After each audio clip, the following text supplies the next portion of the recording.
one. And that's it, ladies and gentlemen. Lakers jump out of the field, and they are. Your West Bloomfield Lakers are the state champions in Division I. West Bloomfield 41, Davison nothing.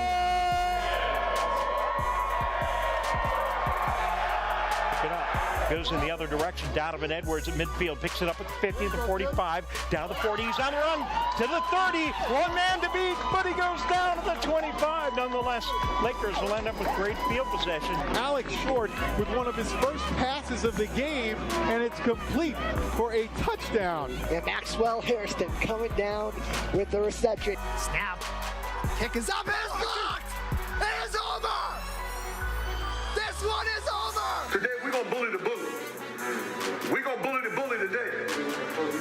And that's going to take every man in here to do your job. Snap. We'll hand that ball off, and he's going to get wrapped up quick. It's a whole bunch of Lakers led by the Punisher himself, Brandon Davis-Sway. The Lakers will return from the goal line up to the 20-yard line to 25-30. Left side wide open. Cam Flowers, 45-50. He's going to go all the way. Cam Flowers, touchdown, WB. See, man, I believe in you guys. I believe in you guys because I know what you guys have done to get to this point. I know who you guys are. Hands, takes a snap, hands off.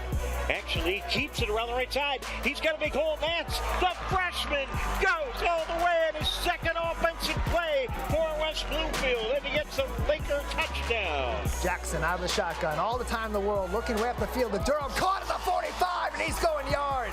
Still on his feet, and in the end zone. Touchdown, Elijah Durham. Looks out to his left, pass, and it's picked off. Jaden Allos again. Jaden Allos all the way home. Now, today's our day. It's our time right now. Ain't nobody going to give it to us. We got to go take it. He'll hand it off to Shakespeare. Now Shakespeare's looking long. Does he have it? He does! Oh, another one! Touchdown, WB! Handoff up the middle. It's going to be Davis. He's going to break free. Here comes the big fella. Davis on the run. One man to beat. Gets inside the 5.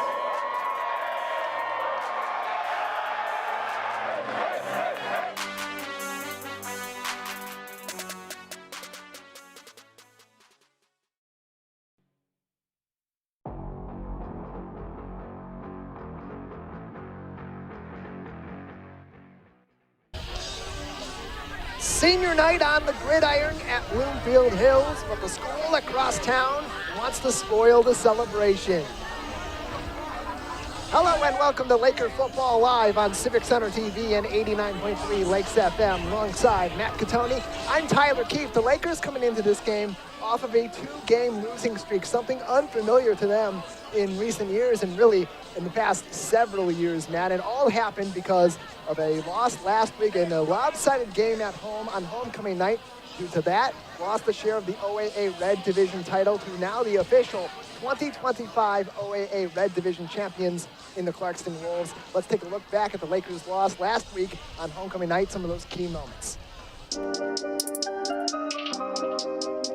Two teams remain at the top of the OAA Red in Week 7 as Clarkston and West Bloomfield battle for the OAA Red Division Championship at the Swamp. Clarkston wins the toss and takes the football. Opening drive, the Bowman brothers, Griffin and Lucas, slice through the Lakers' defensive front and move up the gridiron. Then it's Alex Wazenko switching it up. He hands the ball to Colton Williams, and Jamal Shakespeare denied. Clarkston has its first negative play of the night, but the celebration would not last long. A couple plays later, Griffin Bowman takes the rock 29 yards for the opening touchdown of the night. Clarkston gets out to an early 7-0 lead. Then here comes the Lake Show. Joel Davis takes the pigskin on a tour of the turf, 18 yards up the sideline for a big first down off the check down from Jackson Carver. 2 minutes later, it's the Wolves defense coming up with the big play. Carver's in trouble. He zips a 50-50 ball to the sideline, and Malachi Switzer skips in front for an interception. That's the first of the season for the Lakers. On the next drive, the Wolves get locked into a 3rd and 4. They look to Griffin Bowman on the fake wide receiver sweep, and the Lakers call in the A-team. Tank Pittman, Kyron Merriweather, and Isaiah Gray all in on the stop. That sets up a 49-yard field goal attempt for Aiden O'Neal. That's his kind of range. He hits 50-yarders, but it's not his kind of day. He pounds the line drive outside the uprights, and the Lakers escape a Clarkston drive with no damage. Then it's the Waz. Alex Wazenko hits some traffic, escapes the pocket, and well, if you want something done right, you do it yourself. The quarterback scrambles and picks up 26 yards. Aiden O'Neal will make his 2nd field goal attempt of the night from just 35 yards, but he misses again. His first 2 missed field goals of the season are his first 2 attempts of the night. West Bloomfield strolls into another lucky break. And they would make the most of that luck with their longest drive of the entire season. Just under 10 minutes come off the clock. Obi Duru goes for a joyride.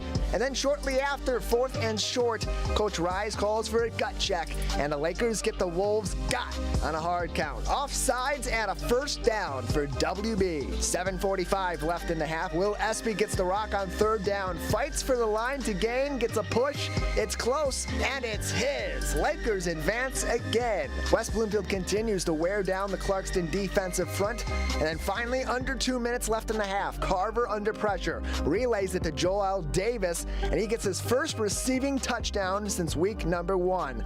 Lakers tie it up at 7 apiece. Clarkston now looking to make a quick hit on the scoreboard before the break. Passes to Childs and Love. Set up one final heave to Lucas Bowman. Complete in the red zone, and that will give Aiden O'Neal one final field goal attempt of the half with 4 seconds remaining. This time he splits the uprights. Clarkston takes a 10-7 lead into the locker room. On to the second half. West Bloomfield will get the first crack at it on offense, and it will not last long. Under 100 seconds before they punt it off to the Wolves.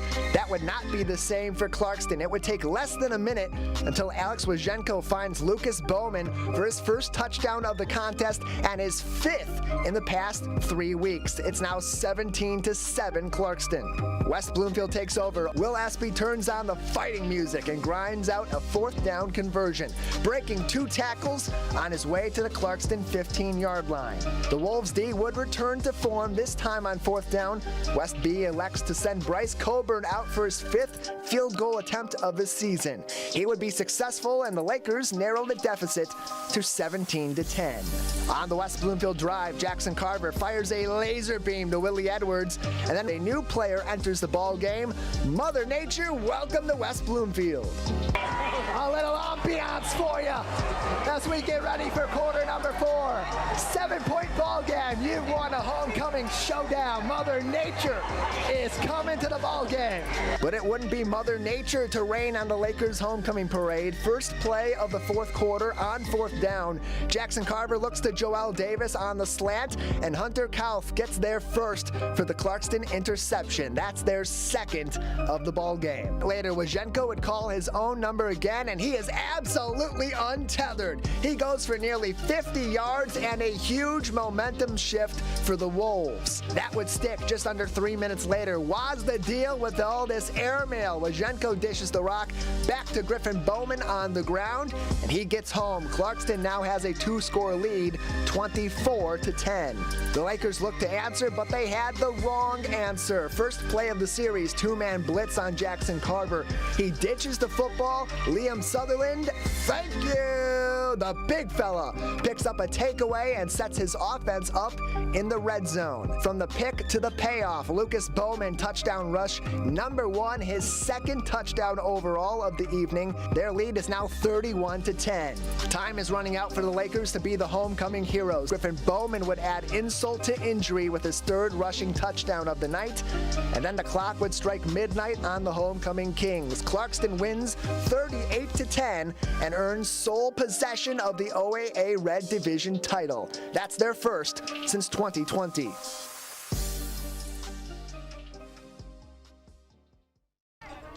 And with that, these West Bloomfield Lakers looking to bounce back. An uncommon thing for them to encounter in recent years, Matt, a 2-game losing streak that's tied for their longest losing streak since 2013. Back in 2013, there was a 3-game losing streak. And this 2-game losing streak has only happened twice since 2016. They lost to Clarkston and Southfield A&T consecutively. Last season it was Groves and Rochester Adams consecutively, and the last time they had a losing streak longer was 2013. 3 games in a row: Clarkston, Lake Orion, and Rochester Adams. If there's one thing this Lakers team typically does really well, it's bounce back from a loss. Yeah, and really, it's a common theme for these past 2 losses of why they lost, and it's turnovers in the fourth quarter. You could very well argue that if they don't turn the ball over in the fourth quarter in both of those games, they might walk out with wins, especially the Oxford game. Last week, it's a 7-point game. You go into the fourth quarter, first play big, and then from there on, it just snowballs. You can't have turnovers in close games and crucial games like that. And this week, you kind of try and protect the football and see what you can do. And these are the kind of games where you can start to right the ship a little bit. Get those tendencies back into the right form in these last 2 weeks and kind of have a mixture of competition during that time. This week against a struggling but growing team in Bloomfield Hills. Next week against a team that's a little bit more middle of the road this season in Roseville, but one that's been very good over the last few seasons and even gave the Lakers quite a battle last season, beating them by just 1 point in the final game of last season. Yeah, and really this week, we'll probably focus more on the run game, trying to protect the football, get some momentum going into an explosive matchup next week. Roseville, typically when they're at their best, they have a high-flying, explosive offense. And, if the Lakers look past them, they can really sneak up on them and just put 20 or 30 points up on their head really quick. These 2 teams, the Lakers and the Blackhawks, could not be any different from one another. Really polar opposites at this point in both of these football programs' histories. The Lakers' best seasons are recent, and you could even argue some of the seasons more recently, like 2023, even this season, some of the best that they've had in their school's history. Meanwhile, Bloomfield Hills' best seasons are probably ahead of them. That being said, for these Lakers, if they want this season to be up with the rankings of 2020, the championship season, 2017, the runner-up season from that classic 3-2 state championship game against the Clarkston Wolves. 2023, a season full of classics that ended in a classic in the semifinals loss to Southfield A&T. They got to fix the problems now. They have to act the part, and they got to do that 100% of the time. Yeah, and you mentioned the 2023 season, which ended with a state semis loss. That season, you lose to Clarkston earlier in the year. You come back to beat them in the playoffs. Who's to say that doesn't happen again if you get in that matchup down the road? And that's part of the reason why, if you're the Lakers, you got to use an opportunity like today to right the ship, like you said, and kind of keep things going up at a better pace. Had a little bit of conversation about that with head coach Zach Hilbers earlier on this week in Laker football. He said, look, these next 2 weeks, they are very important for this team. We know we're in the playoffs, but if we win out, we have a really good chance of picking up potentially a home playoff game. Maybe if the cards fall your way, you end up playing the entire district round at home. There's still a lot to play for these Lakers in these last 2 weeks. These are by no means throwaway games for West Bloomfield. Yeah, and we really talk about bouncing back, perseverance, and, short-term memory. Usually, in the instances of just in-game, but it applies by a week-by-week basis, too. And really, if they allow those losses to affect them week in and week out, it can really just kind of knock them out of the playoffs before we even get in there. You think about it, the Lakers win out. They win this week on the road. Then they come back for their own senior night next week at home against Roseville. They'll be 7-2 on this season. Polar opposite from a year ago, where they were barely on the right side, making it into the playoffs. And now they're going to have a great chance against this very team on senior night for some of them the final time taking the field at Bloomfield Hills High School. It is their final home game of the season. They are celebrating their seniors, and look at that celebration. What an entrance for Bloomfield Hills High School in their all-black uniforms tonight, matching the night sky and hoping to be wearing black to the funeral of the West Bloomfield Lakers. But tough task for them. The Blackhawks, only 3 winning seasons since they debuted as a new high school after the merge of Andover and Losser in 2013. But they got the right leadership in place now, and it all goes back to the chief of that team, the head coach, Scott Merchant, and a MHSAA coaching legend. We'll take a look at his profile. Matt, he has had quite an impact in every single stop that he has been at. Began his career as a head coach at U of D Jesuit, took a program that was mostly in the dumpster, had not had a winning season pretty much in their entire history. It made them a perennial contender in the Catholic League of all places. Then he goes and he becomes an assistant coach at his alma mater, coaching under the legendary late Al Fracassa for 2 seasons before he gets back into the main chair, going to Clinton Township, Chippewa Valley, a team that had, before his time, been a D2 champion, been a perennial contender. They hadn't fallen off. They'd fallen back from being a consistent contender, a team that would lose 1, maybe 2 games per season, to being middle of the road. And then he was able to come back around and turn them into a D1 champion in 2018 and lead them to an undefeated season. They almost got back there again and did it all over again in 2019. 15 seasons at the helm, coaching Clinton Township, Chippewa Valley, and along the way, 104 wins. We'll pause now for the national anthem at Bloomfield Hills High School.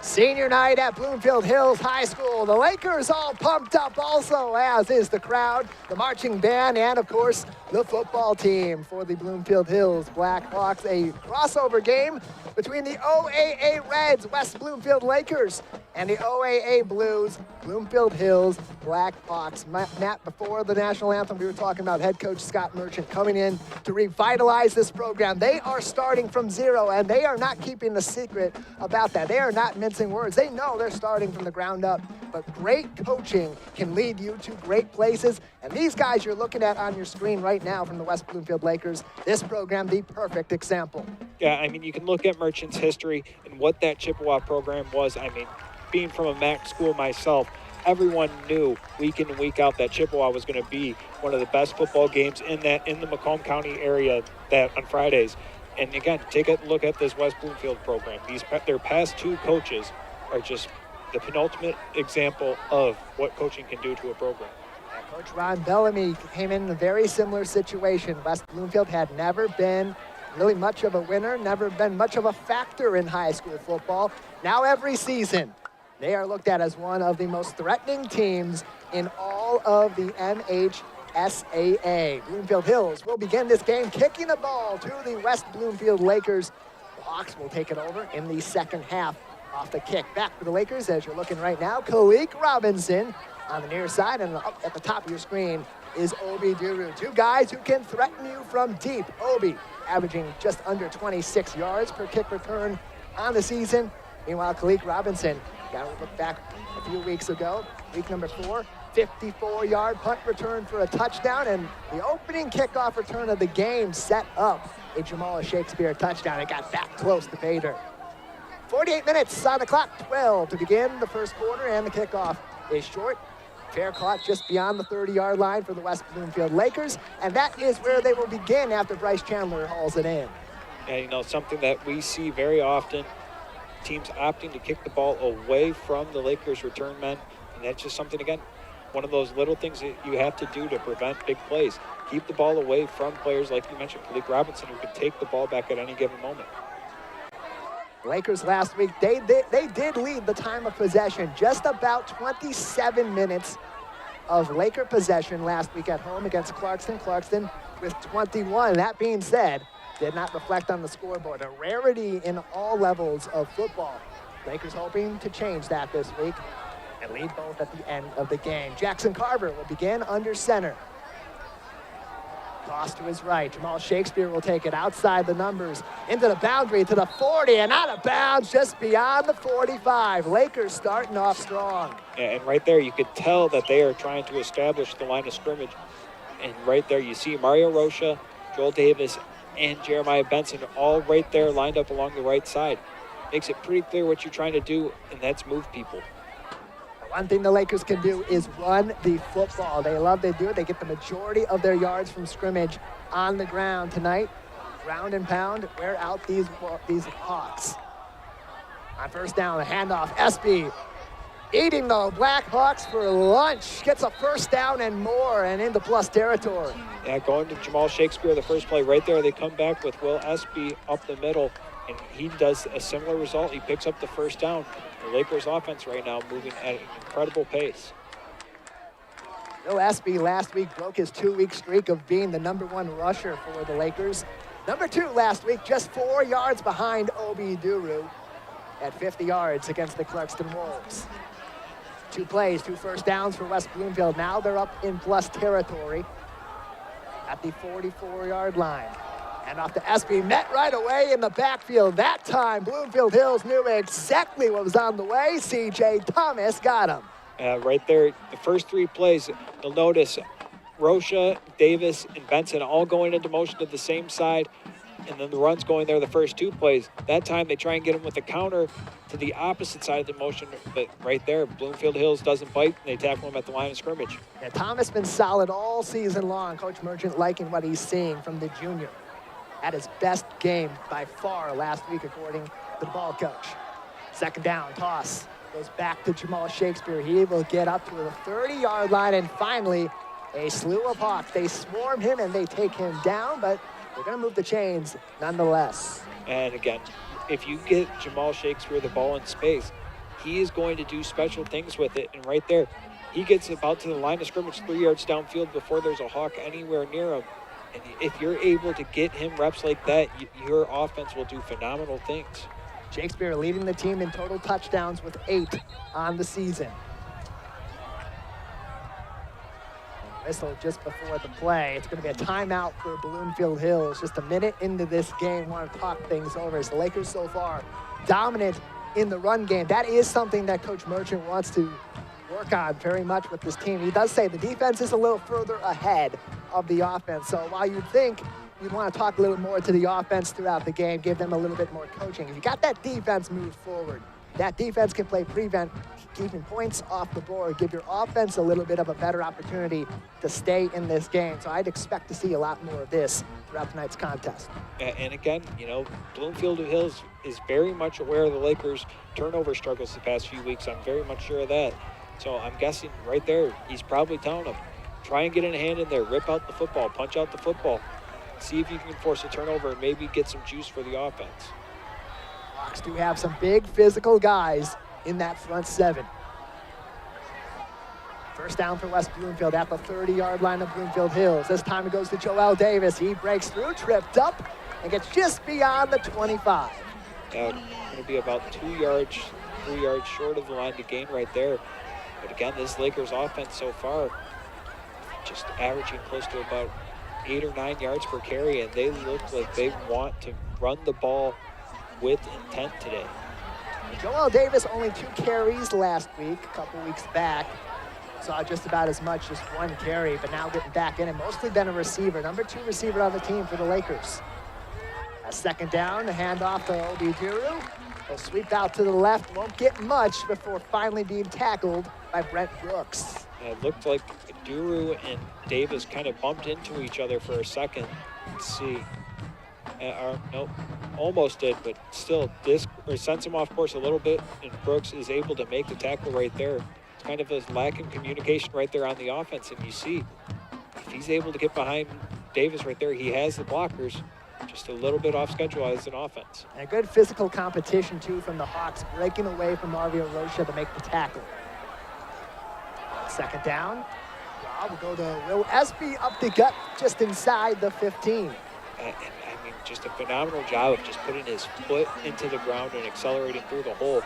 Because of that, he's able to pick up a nice chunk of yardage that didn't really look like there's going to be that much there to start the play.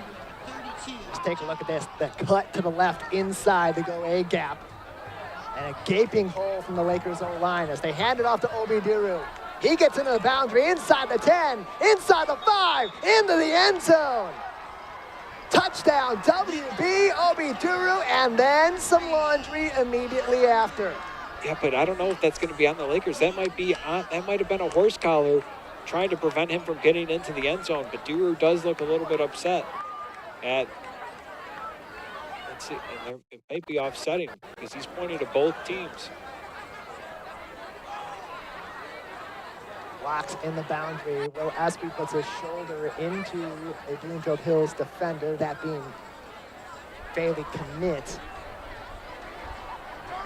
Wasn't in the back, so it wasn't a block in the back penalty. Likely just some extracurriculars.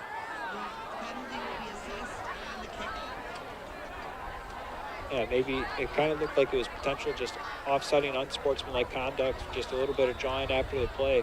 But after a run like that, I'm not surprised that Duru had a little bit of something to say to the Bloomfield Hills defense. PAT is up through the uprights and good. With that, Lakers 7, Bloomfield Hills 0 on Civic Center TV.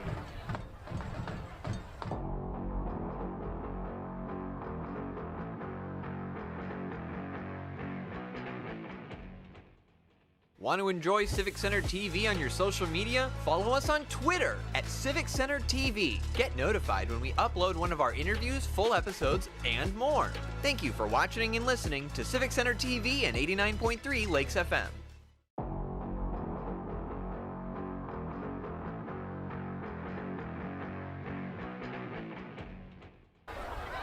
First Laker drive, 3 minutes and 35 seconds and 7 plays, ending in a touchdown rush for Obi Duru on the season.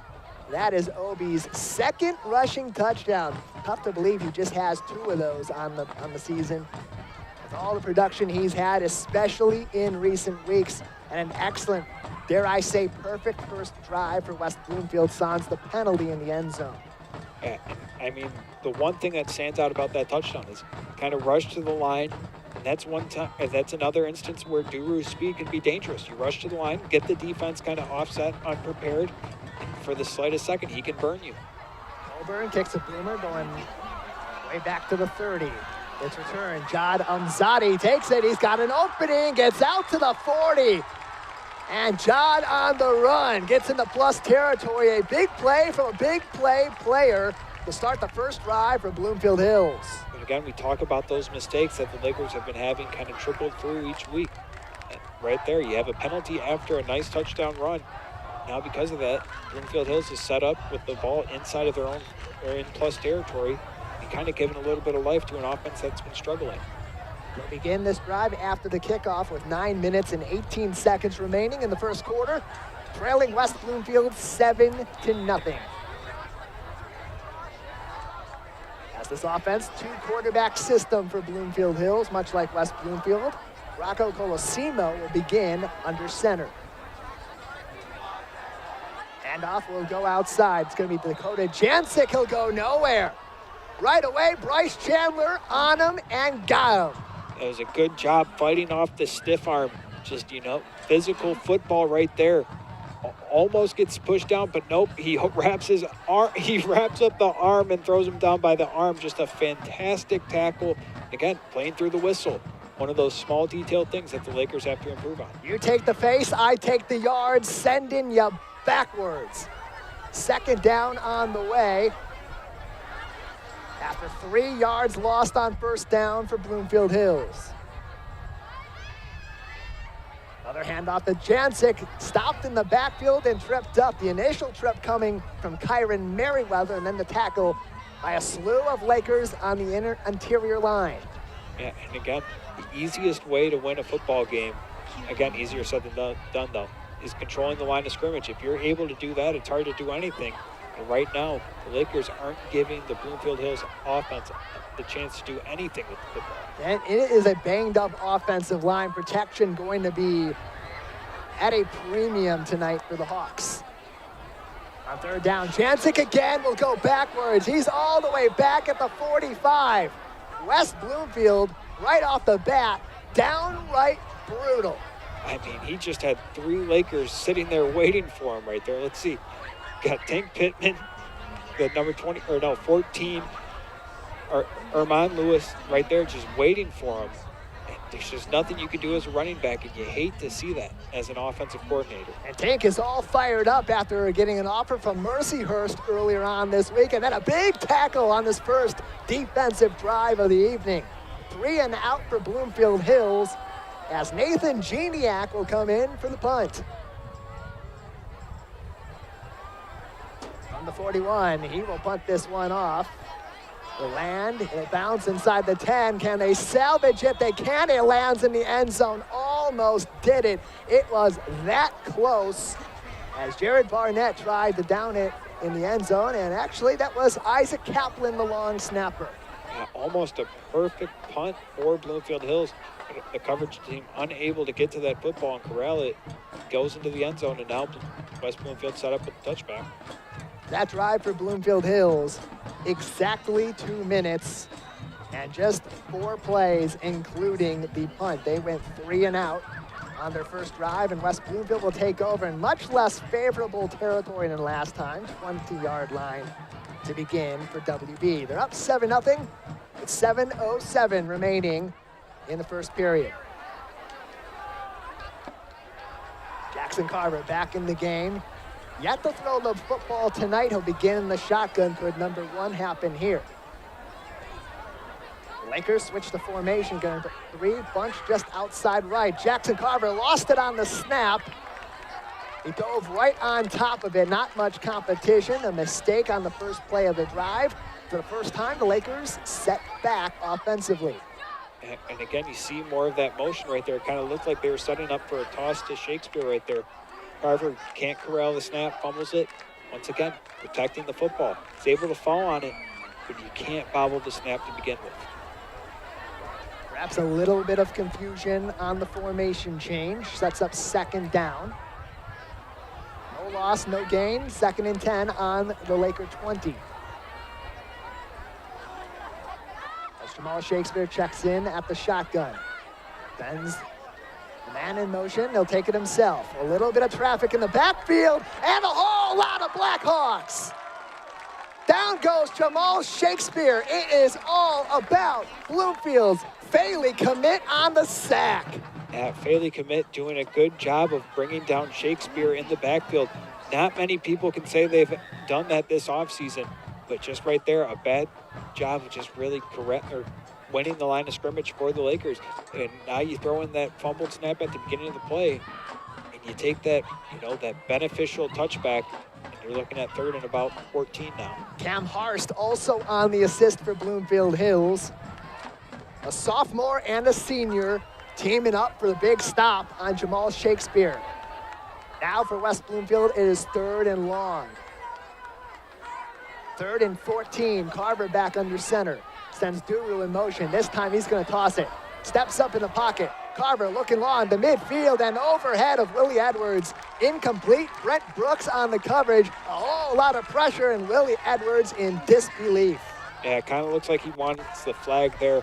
I don't know. It's not necessarily one you're going to get because there's 2 guys in coverage right there, so it's hard to really win that when there's 3 Hawks right there in the area. And a catchable ball. Brent Brooks went up. A little bit of contact in the air, but still very much catchable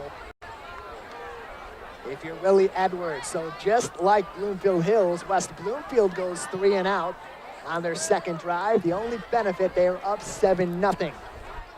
So now Jackson Carver from his own 3-yard line will punt this off. It's a low snap.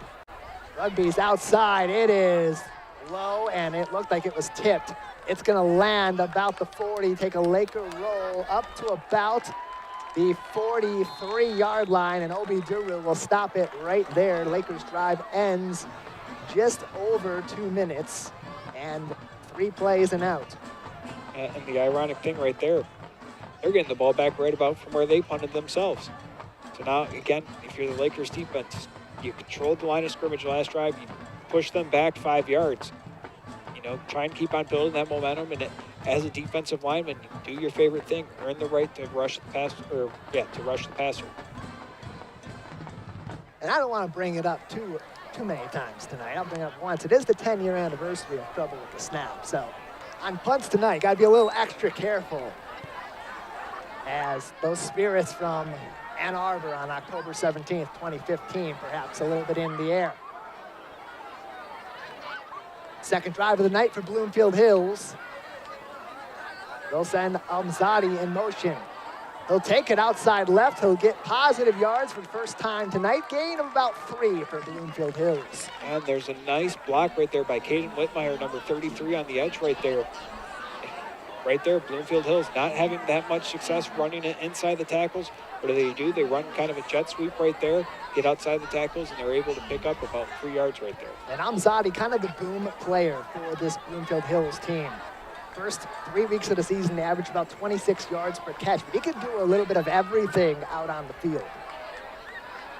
On second down, Gizmo handoff. Jancic breaks free up to the 30 and down to the 25.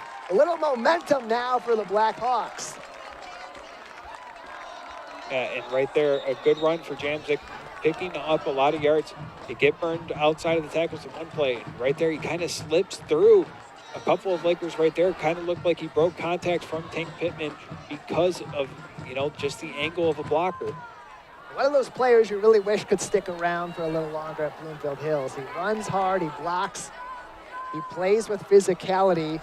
The lone blemish were his 2 fumbles in recent games, as there's a timeout on field, a stoppage of play. Matt, I want to remind you that each and every week we'll talk through these games afterwards and give you a special preview right here on Civic Center TV and 89.3 Lakes FM. It's This Week in Laker Football. Tune in as I talk to head coach Zach Hilbers and get to know some of the players and coaches on the team as well. Every single week, early on in the week, Monday or Tuesday, you'll see it right on the dot. CivicCenterTV.com/LakerSports, the same place you're watching tonight's ball game. First down for Bloomfield Hills. Now at the Laker 25, approaching the red zone. Colosimo under center. They'll hand it off. Jancic out to the left. Gets about 5. Dives forward for 6, and another run for Bloomfield Hills. Now they're starting to get that momentum. 3 to 5 yards per play. Exactly what you want to see from this offense. And they got pushed back for about 5 yards their last drive, and now, as you mentioned, they're averaging about 3 to 5 yards per carry, getting a little bit of momentum going as an offense. Yeah, that's why you can't have plays like that fumbled snap. You have an opportunity to have a drive to go up 2 scores, and that fumbled snap puts you in bad position. It's about keeping that consistency if you're Bloomfield Hills. Scott Merchant, their head coach in his first season at BH, wants them to keep playing the right way when they get that momentum. As Jancic takes it and he escapes and he dives forward just about at the 15-yard line. Maybe the tip of the pigskin got on the line marker. And Jancic right now running very physical, running through these arm tackles. You see right here, Joel Davis gets an arm on him. But again, he's not going down just by someone trying to drag him down. You're going to have to put a body on him and try and wrap up his legs. 2:44 and ticking to go in the first quarter. West Bloomfield leads 7-0. Ball marked 1 yard shy of the line to gain. 2 men in the backfield are Whitmire and Jancic. Jancic will take it. Met at the line, gets just enough, and one more. First down, Bloomfield Hills. Yeah, that was a very judicious run right there for Jancic. Knowing what he needed to gain, seeing the hole available to for the needed yardage, and he does just that. Not focused on getting the touchdown, focused on getting the first down. Now Bloomfield Hill is going to move the chains again. Now they're in the red zone for the first time tonight, looking to even the score against the West Bloomfield Lakers. We approach 2 minutes to play in the first quarter. West Bloomfield up 7-0 on the road at Bloomfield Hills. Traffic in the backfield. Jancic has to escape. Gets maybe 1 yard off of the line of scrimmage. Turns nothing into a little something, and a good save. Yeah, a very nice tackle right there by Bryce Chandler. You're going to see him fly up right there at the end, off the edge. He gets an arm on his shoulder, is able to, again, he gets tripped up right there by the offensive lineman, but he finds a way to maintain contact and bring down Jancic. 90 seconds and ticking to go in this first quarter. It is only a 7-0 game between Bloomfield Hills and the visiting Lakers of West Bloomfield. As Jancic takes it outside the tackles, outside of forward progress. Tank Pittman, 9-on-9 action. Pittman right there saying no more. Been averaging about 3 or 4 yards per carry. You know what? I'm starting to get a little too close to my end zone. I'm not going to let you move the ball anymore. Right there, he gets in the backfield and brings him down for a tackle for loss. Oh, the captain's all fired up today. 2 big tackles on 2 big drives to start off the game. A Tank takedown brings Bloomfield Hills back for what might be the first time on this entire drive. It sets up 3rd down. They're back at the original line of scrimmage. Colosimo in traffic. Hit as he throws overhead and incomplete into the back of the end zone. The pressure just enough to force him to zip that ball out. Got it in the range of an intended receiver, but had too much mustard on that one. Didn't really get a good hold of the football either. Nonetheless, it is a fantastic spiral as he aimed that ball for Eddie Ruska. Yeah, we talk about earning the right to rush the passer, you know, the old cliche. Right there, Tank Pittman gives the defense that right, and it looked like Kyron Merriweather was coming in flying off the blitz, impacts that throw, and now you hold him to a field goal. Now it's a shorter field goal attempt. Nonetheless, they're going to have Nathan Geniak take it, and the Lakers jump on the left side of that line, near side on your screen here. Make that a little bit easier for the senior kicker. Both of his parents work in the school district. And actually a little bit of a close connection here to our broadcast. His father, Andy Geniak, one of my teachers in elementary and middle school. Typically, Nathan will take the longer field goals, and Kyle Sherman will be their PAT and short field goal kicker. Geniak will take the attempt. Eddie Ruska, who just made a attempt at the football in the end zone, will be the holder. Snap is good. The kick is up. And it is wide to the right. No good. Just missed for Bloomfield Hills. And after all of that, the Lakers escape and maintain a 7-0 lead. Matt, a lucky break for West Bloomfield, as Bloomfield Hills, they were in the driver's seat that entire drive. And right there, it comes back to Tank Pittman getting the tackle for loss, and just how that can shift momentum. Bloomfield Hills was running the ball with a lot of momentum that drive, picking up about 3 to 4 yards at the minimum with each carry. Tank Pittman gets them off schedule. You see how that just impacts the offense right there. Now end that drive just a little bit over 4.5 minutes for Bloomfield Hills, which is now the longest drive of the night. So now West Bloomfield will begin on their 3rd drive, and here comes Cameron Hall. Right away, Hall takes it in the plus territory. He's not messing around tonight. And again, big shift in momentum, big play. You got to get the ball in the hand of someone that can just burn the defense, and that's exactly what Hall does. And what I really like at the end of this run, as soon as he gets touched up right there, he makes it a focus to try and protect that football. He's got 2 guys just gaining on him. One guy goes for the strip, and he's able to maintain possession, and that's huge and something that the Lakers have to focus on going forward. On the top 5 Laker rushers, the only one not to have 100 yards yet is Cam Hall. And he got a whole lot of those on 1st down. Well, SB picking up some more on 2nd down. Now likely wind us to the very end of this first period. And right there, another good carry on 1st down. And that's something huge for the Lakers, is keeping this offense on schedule and allowing themselves to keep running the football. After 1, West Bloomfield 7, Bloomfield Hills 0 on Civic Center TV.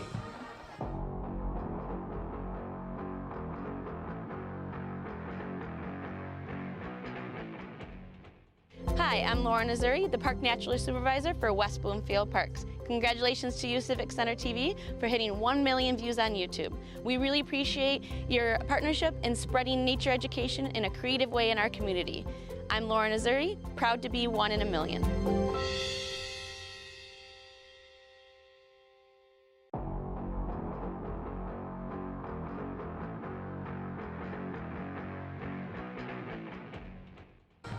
Welcome back to Laker football on Civic Center TV and 89.3 Lakes FM. Still a pretty close game after one at Bloomfield Hills High School. West Bloomfield leading 7-0. They scored just under 3 minutes into the ball game on an Obi Duru rush. And Bloomfield Hills took it down the field for an extended drive and just missed a field goal by Nathan Geniak to make it a 7-0 game. West Bloomfield. Now they'll take it handoff outside. Obi Duru. He has the sideline. He's got space. He's still on his feet. He is rushing and just about to the 5-yard line. Another big break for Obi Duru. Yeah, and again, it's really such a crucial aspect of this offense is winning at the edge. And right here is why. Players like Duru, like Hall, they get a step on you at the perimeter. They can just burn you for 20 to 30 yards like Duru just did right there. An upfield block, something you want to see. Little things, the right things that you got to do every single play. Will Espy up the field found Brent Brooks. Made a key block at the sideline. First and goal, Joel Davis counters inside after ran into some traffic.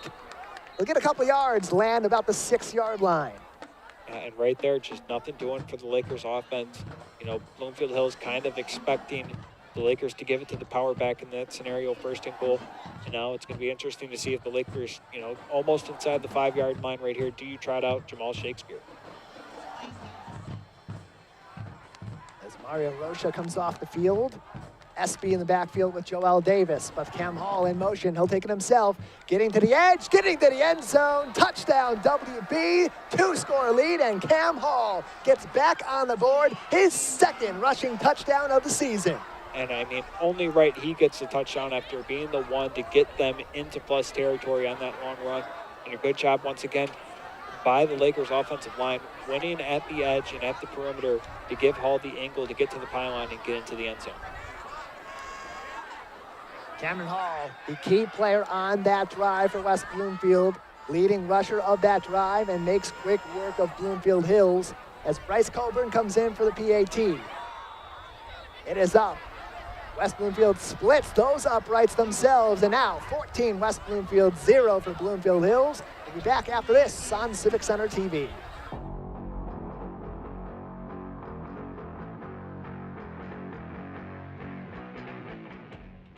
When I was in foster care, I never knew when I would have to move, so I always had my suitcase ready to go. Then one day, I was adopted. My new parents opened their hearts and home to me. My parents cook my favorite breakfast for me every morning. My parents take me on trips I never thought I would go on. They gave me a home and an even better reason to use that suitcase. My parents aren't perfect, but they're perfect for me.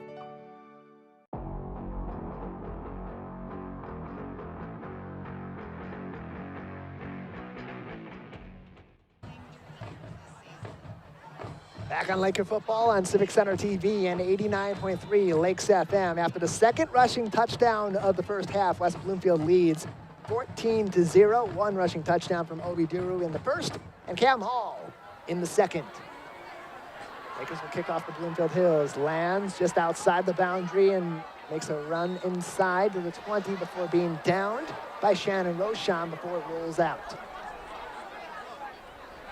Bloomfield Hills will begin their third offensive drive of the evening, their first of the second period. Yeah, isn't that the Lakers football? That's a kickoff. Yeah, that is. That was not cut. And so it is. West Bloomfield going to come back out there. Yeah, you know, you think those are pretty routine, and then nothing, and it's not unresponsive from Bloomfield Hills on the kickoff. So West Bloomfield will continue with the football, and they're going to have it just outside of the red zone. 11:13 remaining in the half. Handoff to Obi Duru. Got some opening, spins inside the 15. Will get down to about the 13 and breaks free on first down. You know, momentum started to shift after that Pittman tackle in the backfield. Leads to a missed field goal, and Hilbers just seems intent on not giving up that momentum. They get the touchdown, and right there, they come right back at him with the onside kick, and now they go to a big play to Duru right there and get set up right almost inside the 10. Lakers have a chance to make this a 3-score lead. It was 7-0 at the end of the first. Carver handoff, Will Espy, nothing but open space, and he'll get in. Another touchdown for Will Espy. He continues to be on a tear in recent weeks. 50 yards and no touchdowns against Clarkston. Against Oxford on the road, 2 touchdowns and 86 yards. And then back in week 5, a touchdown for him again. Only skipping 1 week, but not skipping a beat for West Bloomfield. Yeah, and he's really started to grow as a runner inside of the tackles, and you've seen him start to, kind of see that ball carrier vision expand for him as he's gotten more comfortable in that role. And he's really starting to show as a playmaker, as a running back. And the kick goes through. It is a 3-score lead. West Bloomfield 21, Bloomfield Hills 0. Live broadcast on Civic Center TV.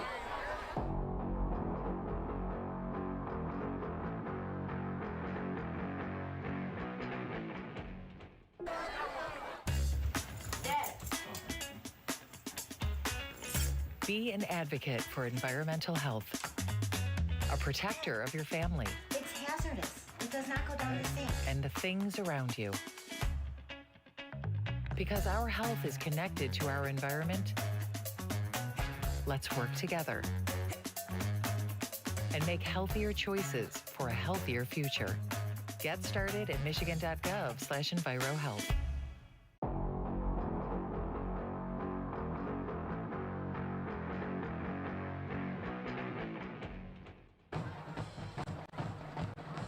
Very short drive for West Bloomfield. Began with 11:13 to go in the half and ends with 10:33 and a touchdown for Will Espy.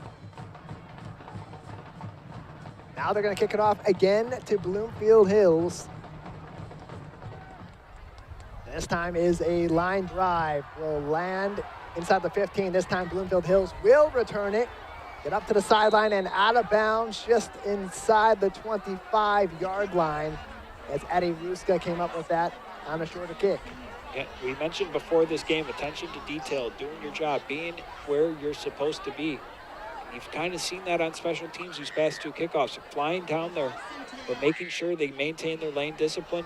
Last time, you come up with the football in possession right there, prevent a big return. And now, again, struggling Bloomfield Hills offense, starting inside their own 25. And they've shown some signs of promise so far this game, Matt. They're not that far out of it. They get on the board. They could make a little bit of a run here. They did kick the ball off to start the game, so they'll get it to start half number 2. Now their 3rd offensive drive of the evening. Colosimo outside the pocket, got chased, escaped through it low, and ultimately incomplete at the 21, going for Jad Almzadi. He didn't like the contact after the incompletion, wanted a penalty.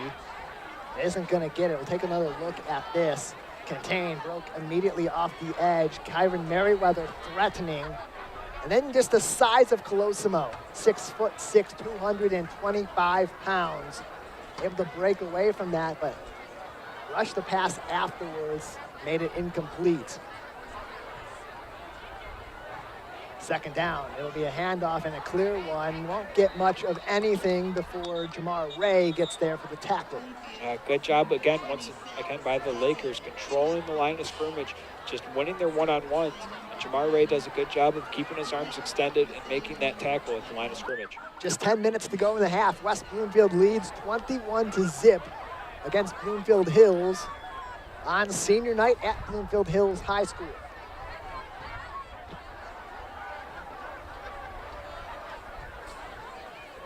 Ball now placed at the 19-yard line. 3 split out to the right for the Hawks. They'll throw to the right. Inside it is bobbled and it is caught.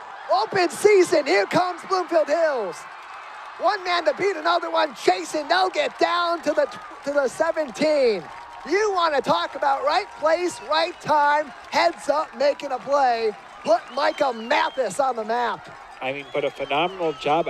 I believe that was Christian Banks right there of keeping, or, playing through the whistle, not giving up on that play, and not, allowing them to score a touchdown, giving the defense an opportunity to maybe hold them to a field goal right here.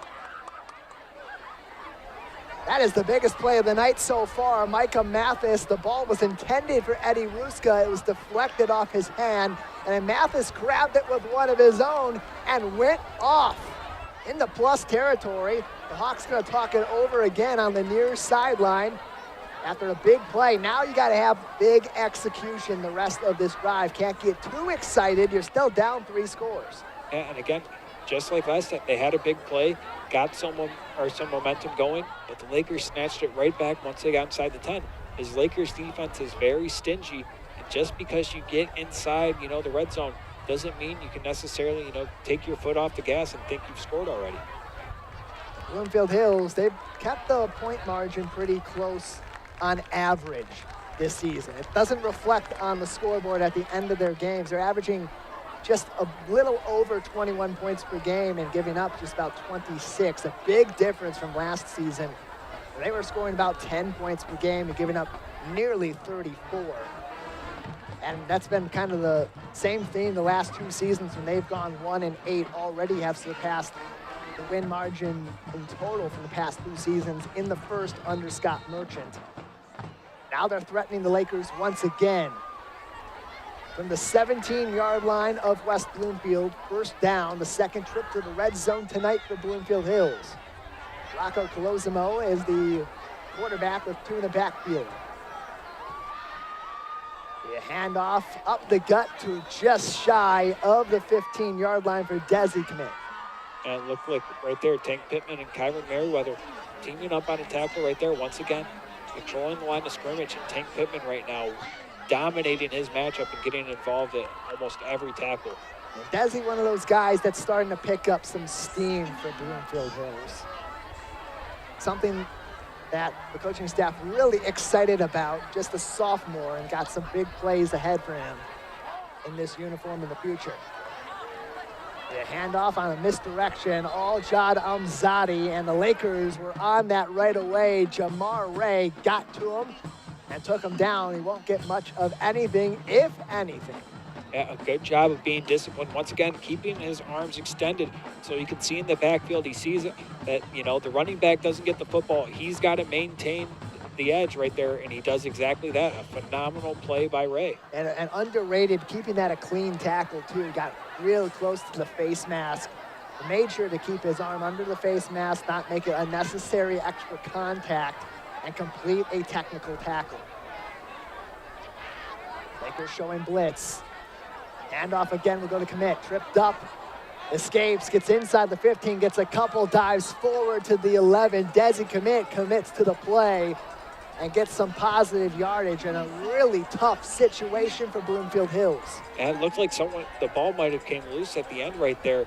Lakers almost getting a turnover. He might have been already down, but again, the Lakers potentially holding them to a field goal right here. I don't know. They may go for it. It's within 5 yards. Yeah, a lot of traffic there, too. Tristan Hunter was there.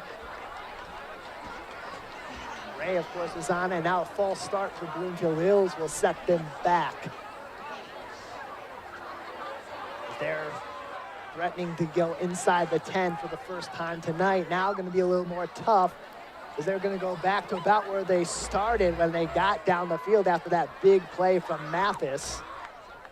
Back to the 17-yard line. Now they're going to bring back the kicking team. Nathan Geniak will come out for his second attempt tonight. 0 for 1, he missed one near the end of the first quarter. And again, you go from maybe going for it on 4th down, you get a penalty.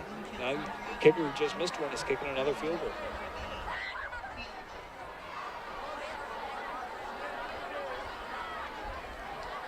Snap the kick. It is going to be wide again. Didn't get a whole lot of zip under that one. It went and sailed to the right of the uprights, and no good again for Bloomfield Hills. It will remain a 21-0 ball game. So again, as you talk on the sideline for the Bloomfield Hills Blackhawks, 2 drives so far tonight out of their 3. They've had a bit of a chance here, even 2 consecutive drives where they've threatened the Lakers. They've got into plus territory. They've got into the red zone. Conversation now turns to finishing those drives and exploiting some of the weaknesses that they can break open. Tough task, but a conversation you kind of like to have against a defense you were expecting to take care of business all night. Again, the penalties forces them to kick a field goal right there, and now don't come away with any points after that huge play. Lakers will begin with 7:08. They'll hand it off. Here comes Jamal Shakespeare, gets up to the 40. They tried to rip it out, and he rips right back forward off the tacklers for a big first down near the 50-yard line. You know, opting to try and strip the ball as opposed to bringing Shakespeare down. Almost successful. Shakespeare gets that second hand on the football. Because of that, he's able to pick up a few extra yards. And a phenomenal job right there by Shakespeare to just keep that play going. The Harst just couldn't pull that football free, and then it took both Jad Almzadi and Bryant Snyder to take down Jamal Shakespeare. Didn't work. Now it's going to be a first down at the 47-yard line, just shy of midfield. Carver under center. With Shakespeare in the backfield, toss. Shakespeare going to look up the field. Shakespeare going long. It is caught. Down inside the 5, escaping and in. Shannon Rochon, touchdown. Unbelievable throw, unbelievable escape, and a big score for the Lakers. And it kind of looked like that's what the Lakers were setting up earlier on that fumbled snap. You know, what better time to bust it out than at midfield? Shakespeare, after having that phenomenal run, delivers a dot down the field and just, phenomenal throw. What better way to put it? And now the Lakers are up 27 after that Rochon touchdown. That is his first touchdown on his varsity career and on the season. Came into this game one of the top receivers of the season, number 4 on the list with just 35 yards on 4 receptions. That is first touchdown as the Lakers split the uprights. And now it is a 28-0 ball game in favor of West Bloomfield. You wanted a bounce back, Matt. So far, this offense damn near perfect. Yeah, and again, so far, it's been Bloomfield Hills kind of making those mistakes that hurts them in the red zone. But the Lakers not doing Bloomfield Hills any favors, and they are playing very detailed and very physical so far tonight. That's the shortest drive of the night for West Bloomfield, just 41 seconds for a touchdown. Their next shortest drive was 59 seconds in their second drive back about midway through the first quarter. That 3 and out, the lone blemish on their offensive record tonight, where they otherwise have 4 touchdowns about midway through the second period. I don't know. Now, right here, you have to wonder. They already did it once to go up 21-0. Wouldn't be surprised if the Lakers try and do something here to get to that mercy rule early. This will be the 4th offensive drive for Bloomfield Hills. Received inside the 10. Amzadi out to the 20.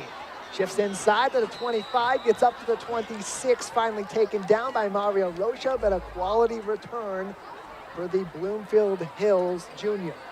Whether it's when he's on the field at fullback or on special teams, Rocha just flies down the field and he loves getting involved in hitting people.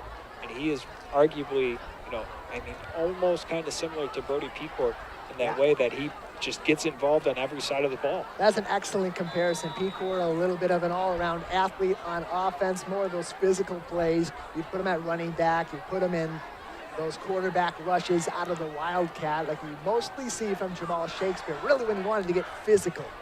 Rocha, a different animal. He just wants to get after it. As Bloomfield Hills hands it off, right up the gut, maybe a couple of yards, and that's about it for Caden Whitmire. They're just trying to kind of keep that offense on schedule, not take any negative plays on first down. They hand it to the fullback, but right now, the way that Tank Pittman's been playing today, I don't know if that's the best idea because he just eats that up immediately. Second down, 2 in the backfield for Bloomfield Hills. They go to Jancic, and right away, he runs right into a brick wall. Tank Pittman is there and stopped by Ezekiel Davis. Yeah, so far today, Merriweather and Davis, both the Lakers linebackers are having a phenomenal game. It's not just the Lakers defensive linemen that are getting in the backfield. You're seeing 22 and 24 back there a lot of these plays too. We highlighted these guys last week. They have stepped up big time recently for West Bloomfield. You want to talk about having a quality front 7, establishing yourself in the trenches, that second level just as threatening for West Bloomfield in 2025. And those two have a lot to do with that. Another kid you're seeing at the bottom of your screen right now on the left, Jamar Ray. Another one of those role players coming in and doing the business for West Bloomfield. Rosamo, quick throw, had to get it out, almost picked off. A tackle in pursuit by Kyron Merriweather, and Jancic never had a chance. Breaks up that pass right there, but for a minute when I first saw him flying up, I thought he was about to intercept this pass and take it back for 6. But a phenomenal job of not getting caught up in that screen, keeping his eye not just on his man, but the passer as well to see what was up there. He breaks up that screen play and gets the defense off the field. So it will be a 3-and-out for Bloomfield Hills, their first of the night. Now Nathan Geniak's going to come back out to punt the ball. That drive just 25 seconds for Bloomfield Hills. Geniak punts it. It's got a lot of hang time. Shakespeare recovers it, has to go backwards. Bloomfield Hills dragging him out of bounds. Get into it, Desi Commit, the sophomore. No quitting him. He's not going to give anything to Jamal Shakespeare. Yeah, it kind of looks like Commit gets his, frustrations from this game out on Shakespeare right there. Phenomenal job of just flying down there on special teams. I'm sick of the poetry unit in English class every day. Now I got to deal with Shakespeare on the football field. I'm throwing him out of bounds. West Bloomfield will begin from the 33-yard line. They're on their side of the field, going left to right across the gridiron at Bloomfield Hills High School. Their 6th drive of the evening will begin with 4 minutes and 49 seconds to go in the half. Lakers leading 28-0. Duru outside the tackles, fighting for the boundary, gets the first down and more, up toward the 50, and he'll reach to the 49. A big gainer again on first down for Obi, as he gets an attaboy from Coach Hilbers. And something that stands out on this run is, again, as he gets downfield, he sees everything in front of him. He pushes Rayvon Perry out in front of him into some defenders to pick up a few extra yards right there, and a phenomenal run in terms of both athleticism and awareness. Lakers tonight, 5 drives, 4 touchdowns, 3 on the ground. Here comes Obi Duru again. He's going to push forward. A handful of Blackhawks threatening, trying to take him down, and he won't allow it. And right there, again, he keeps his legs moving, and it's going to take maybe a Hawk or 2 to bring him down, maybe even 3. And right there, he picks up about 7 or 8 and keeps this offense on a phenomenal schedule. Oh, he actually gets the first down. I mean, you're going to give him the benefit of the doubt there. That is a hell of a run for Obi Duru. He'll take it again, escapes outside the tackles, lays down the shoulder, and he'll get a handful there as he had to escape a couple of Hawks. Cam Harse nearby, as was a Tyler Johnson. Again, right now, just feeding Duru. And again, right there, you give him an inch on the perimeter, he is going to burn you for 5 yards at a minimum. And he just laid out Drew Harst, also escaped Cam, laid down the wood on Drew, and moves it forward. Speaking of laying the wood, here comes Jeremiah Benson. Could be a physical run right here. That's what he's been doing, a blocking tight end as they hand it off, a sweep to Cam Hall. He escapes, gets inside, and again, Bloomfield Hills just sending the cavalry. That's all you gotta do. The only way you're taking down these Laker rushers tonight. They have been phenomenal. Yeah, but right there, good job by Hall. Once again, keeping his legs moving. Has 2 guys wrap him up right there, right around the line of scrimmage, but he still picks up about 2 extra yards. Just a little bit under 2 minutes on this drive so far for West Bloomfield. They got to get to the 29 to move the chains. Hall in motion. Carver will hand it off. Espy up the gut. Will get a couple and then get tackled. Will get forward progress, even though the Hawks, led by Will Merchant, send them back a few yards after the contact. It looked like he got to about where he needed for that first down. Just once again, keeping his legs moving. Just through contact to get just barely enough to pick up that first down. Espy coming into this game for West Bloomfield, the #1 rusher on the team. This time Cam Hall looking to catch up, and he gets in the end zone. 1 in the air, 1 on the ground. Cam Hall, #2 on the evening.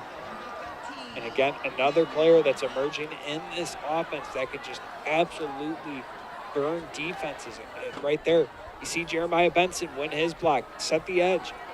Kem Hall does the rest.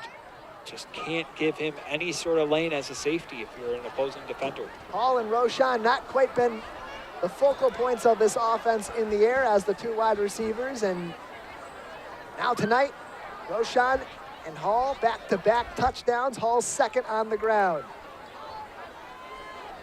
High snap on the PAT. It is blocked and it is no good. It will remain 34-0 in Bloomfield Hills. One good thing about that defensive drive is they just escaped the mercy rule. I mean, you look for at least the slightest thing that you're doing right with every drive, and right there, you know, that's a win for your special teams. You're able to block the extra point.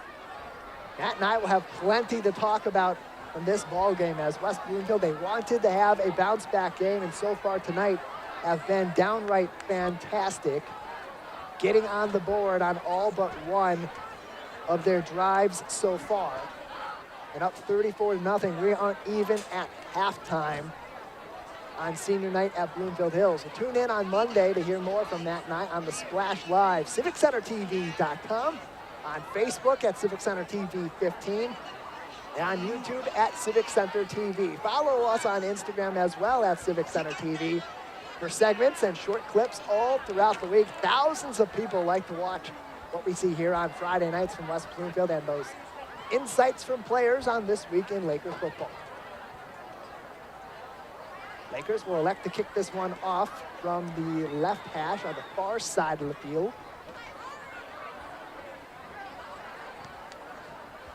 Melbourne will be a short kick, land inside the 30, recovered by Bloomfield Hills, up to about the 34-yard line before being wrestled out of bounds. The return from Eddie Ruska. And right there, Ruska doing a good job of tracking that football, you know, trying to make sure it didn't take that bounce back towards the Lakers. And right now, if you're at Bloomfield Hills, you got to be thinking, you got to get some points right here so you can have the slightest thing to build off of going into the second half. They've been pretty good at having some sustained drives over a minute. Their second drive of the night, arguably the best of the evening, was 4 minutes and 39 seconds. So they're able to have a little bit of a sustained drive here, move up the field, put some points on the board.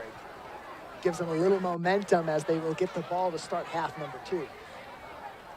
They trail currently 34-0 with 2:15 to go in the first half.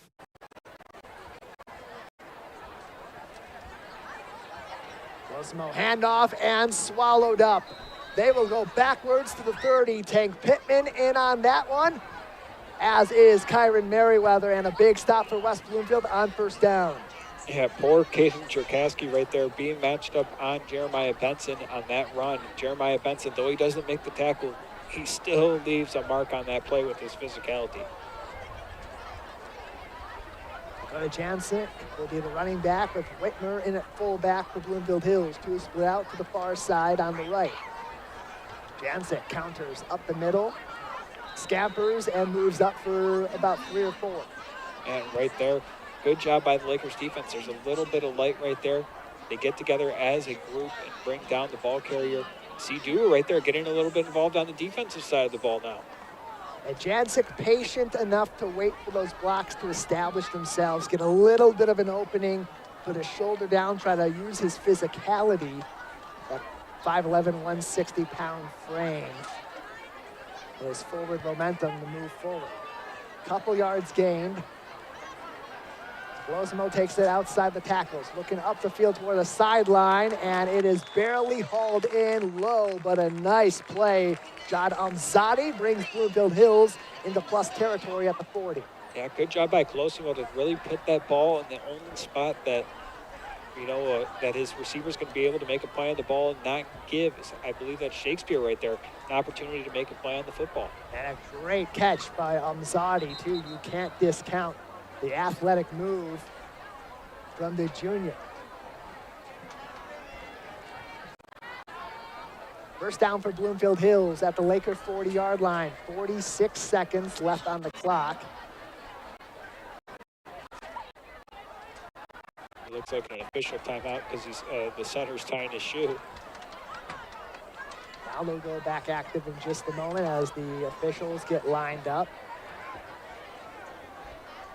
Colosimo comes back out on the field getting some notes from Scott Merchant. The head coach also runs the offense for the Bloomfield Hills Blackhawks in his first season at the helm. 15 years at Chippewa Valley, 9 at U of D Jesuit, 2 in between as an assistant at Brother Rice. 27th year as a coach at the high school level. One of the best all time is Scott Merchant, a 2022 inductee of the Michigan High School Football Coaches Association Hall of Fame. First down for Bloomfield Hills. Colosimo, a little bit of a pocket up the field, zips it, and just overhead incomplete. I mean, that ball was on fire as he tried to get that out to Micah Mathis. Yeah, again, he has to get that ball out quicker. You know, the Lakers pass rush, one of the best in all of the state. You know, a lot of heat coming down on him. Gets that ball out. It's a little high. It looks like a little extracurricular going on after the play. As Jeremiah Benson and company try to break that up. They don't want any of that disciplined football. Hey, let the game do the talking. And Coach Hilber's also not happy about it. He's talking it over with the referee and also talking it over with West Bloomfield's players too.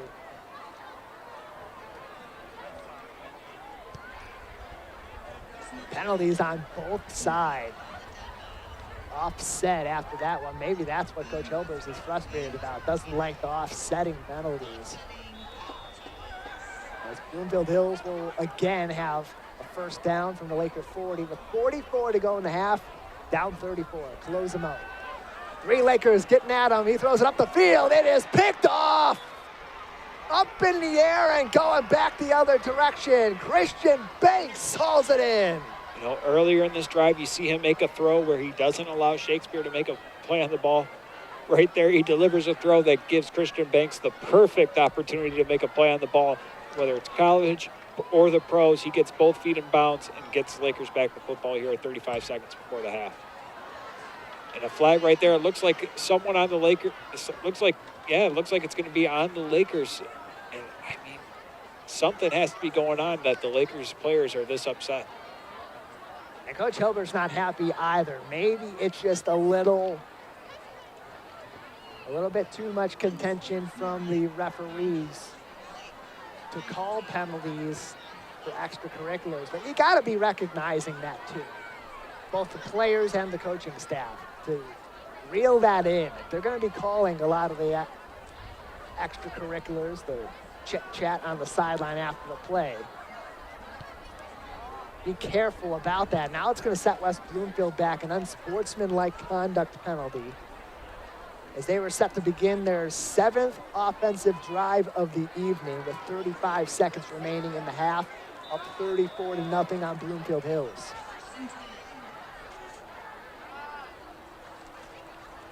Carver under center. They'll hand it off. Joel Davis will take it. The big fella gets up to about the 17-yard line. The clock continues to run. 30 seconds and ticking left in the half. And I'm guessing that may be the last snap of the half. You know, backed up inside their own 20. Guessing the Lakers are very comfortable taking a 34-0 lead into the half. Lakers looking toward the sideline. Taking some personnel off the field. A little bit of extracurricular too. Lakers calling their players to the sideline now. They're going to call this into the half. They don't want any more of this. Cool things down. And let's get to the locker room, talk this over. 34-0. Let's not lose our bearings. That will be the end of the first half. After 24 minutes of football, West Bloomfield 34, Bloomfield Hills 0. It's Laker football on Civic Center TV.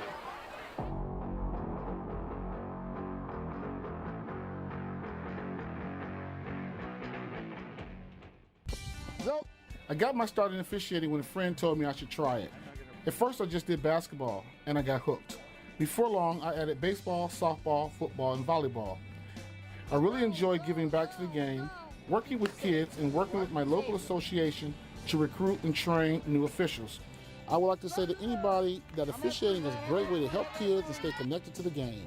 We always need new officials. There's help wanted, just listen.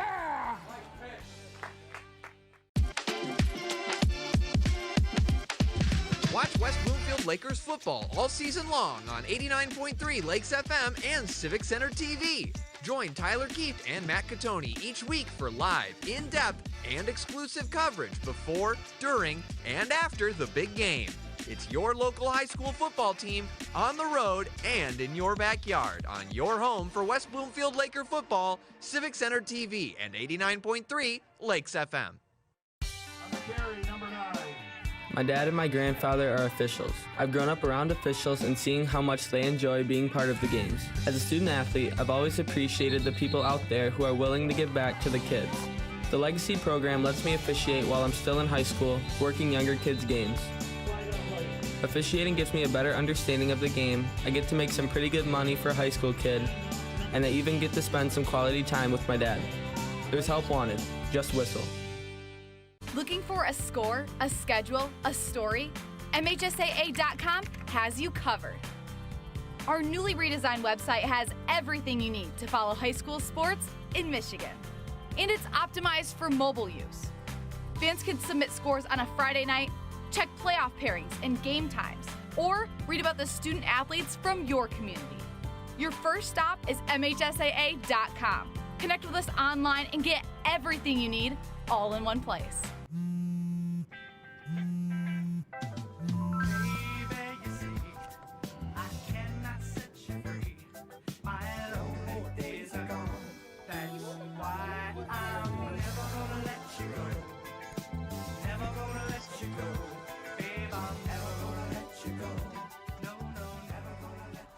Here you go. Thank you. Thank you.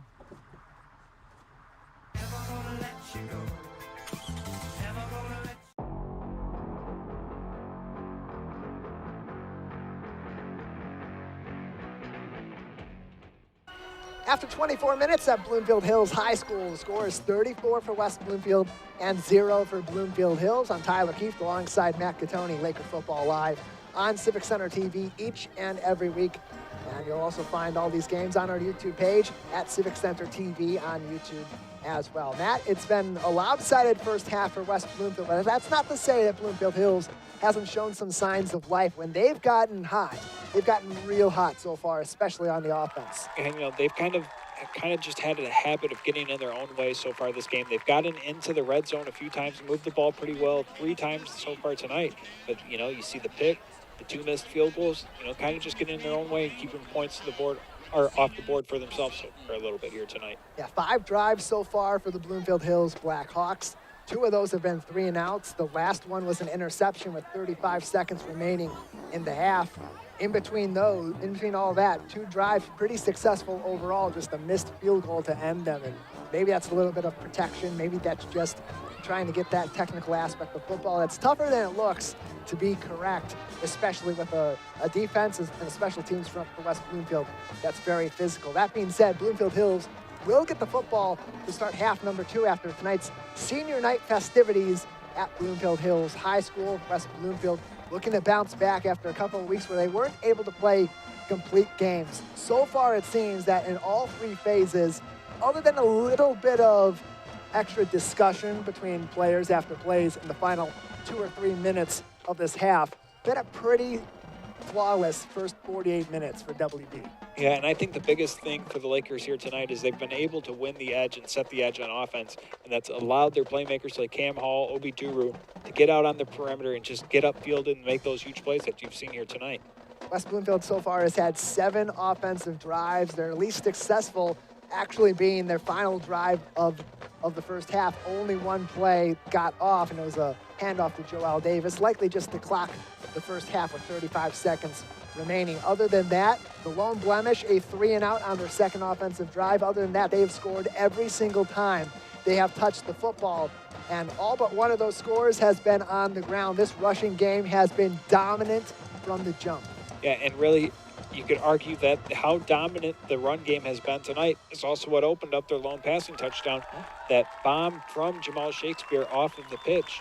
And right now, you got to be very much encouraged by how this offensive line has looked tonight.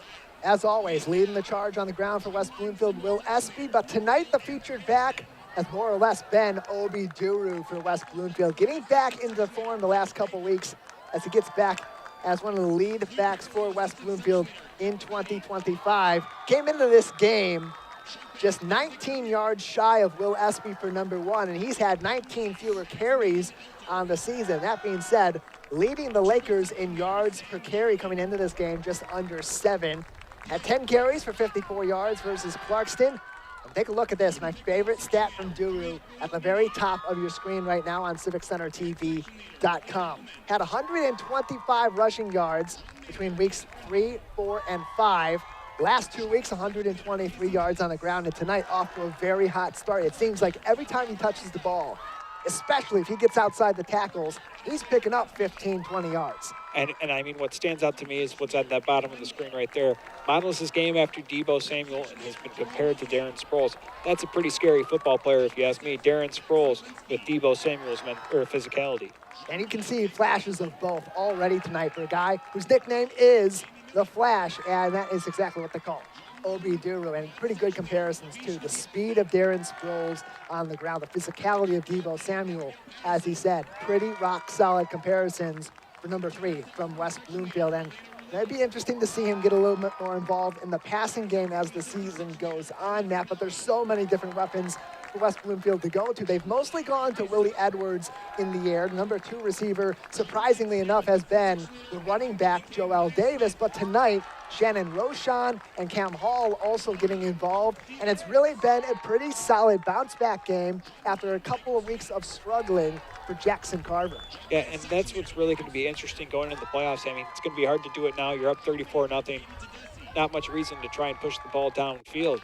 But, you know, you want to try and get some momentum in the passing game so that way you're forced to throw the ball in the playoffs. You're not just kind of, trying to throw something together at scratch.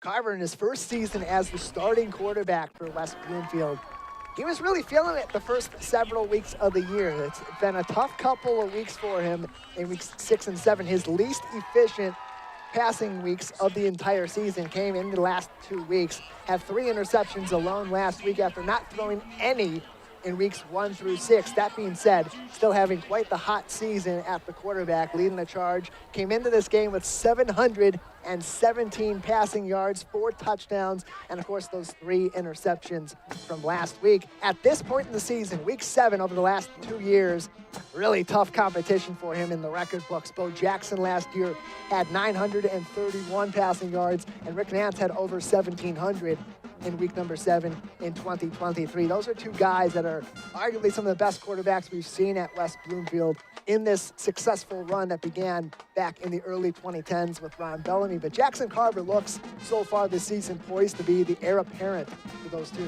Yeah, it's a really tough comparison when you're comparing him to Rick Nance. I mean, Rick Nance was phenomenal, and again, that game against Southfield A&T, that's arguably the best display of high school quarterbacking that you could really see. But if you look at what they've asked Carver to do this year, he's been phenomenal. I mean, you throw your first pick. I mean, last week, your first pick of the season.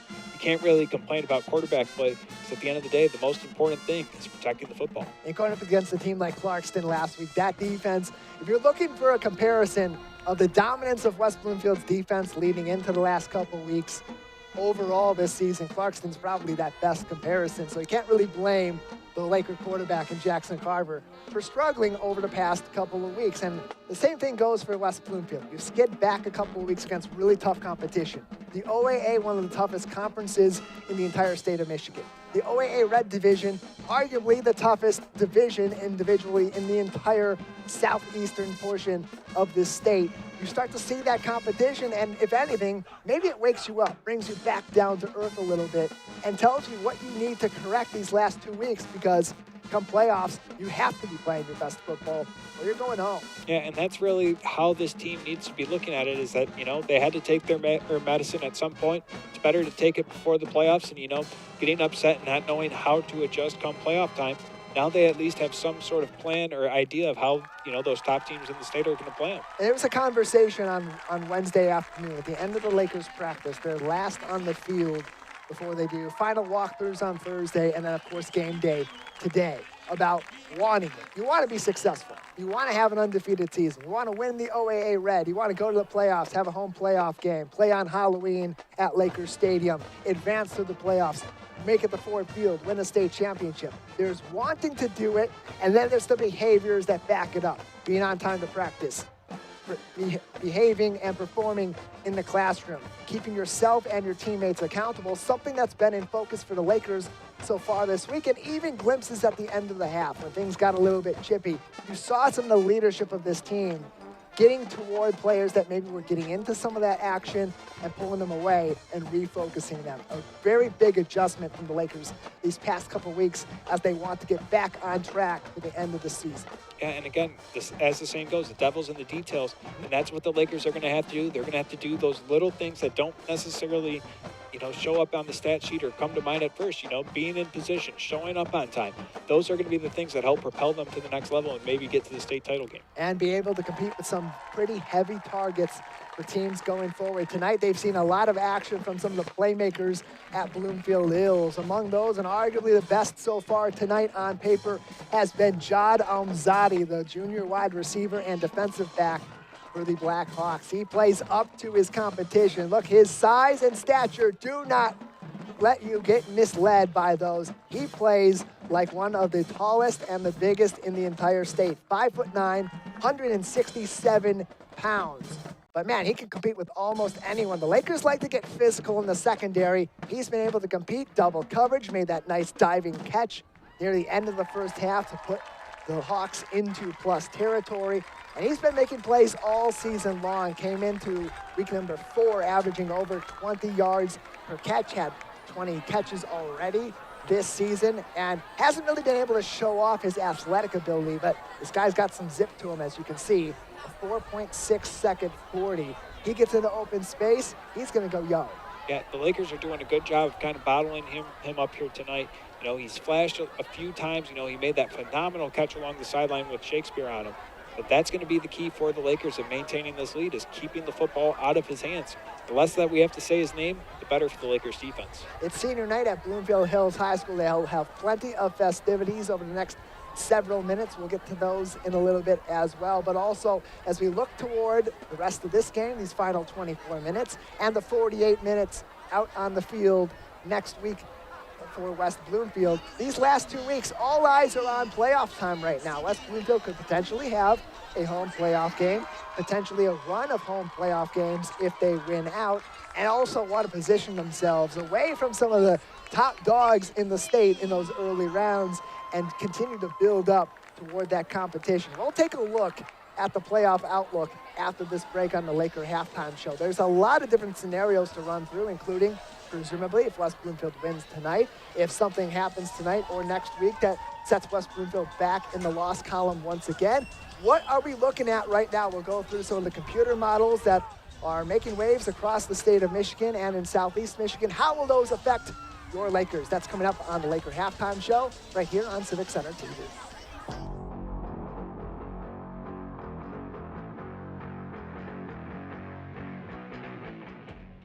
Want to enjoy Civic Center TV on your social media? Follow us on Twitter at Civic Center TV. Get notified when we upload one of our interviews, full episodes, and more. Thank you for watching and listening to Civic Center TV and 89.3 Lakes FM. Watch West Bloomfield Lakers football all season long on 89.3 Lakes FM and Civic Center TV. Join Tyler Keefe and Matt Catoni each week for live, in-depth, and exclusive coverage before, during, and after the big game. It's your local high school football team on the road and in your backyard on your home for West Bloomfield Laker football, Civic Center TV, and 89.3 Lakes FM. Inside your brain is the control center for how you think, talk, learn, and remember. 10 tips to keep it healthy. Get moving. Read a book. Reduce stress. Sleep well. Eat healthy. Quit smoking. Manage your blood pressure. Challenge your mind. Wear a helmet. Stay social. Be mindful of brain health now to help prevent things like dementia later. Learn more at michigan.gov/mybrainhealth. Hi, I'm Lauren Azuri, the Park Naturalist Supervisor for West Bloomfield Parks. Congratulations to you, Civic Center TV, for hitting 1 million views on YouTube. We really appreciate your partnership in spreading nature education in a creative way in our community. I'm Lauren Azuri, proud to be 1 in a million.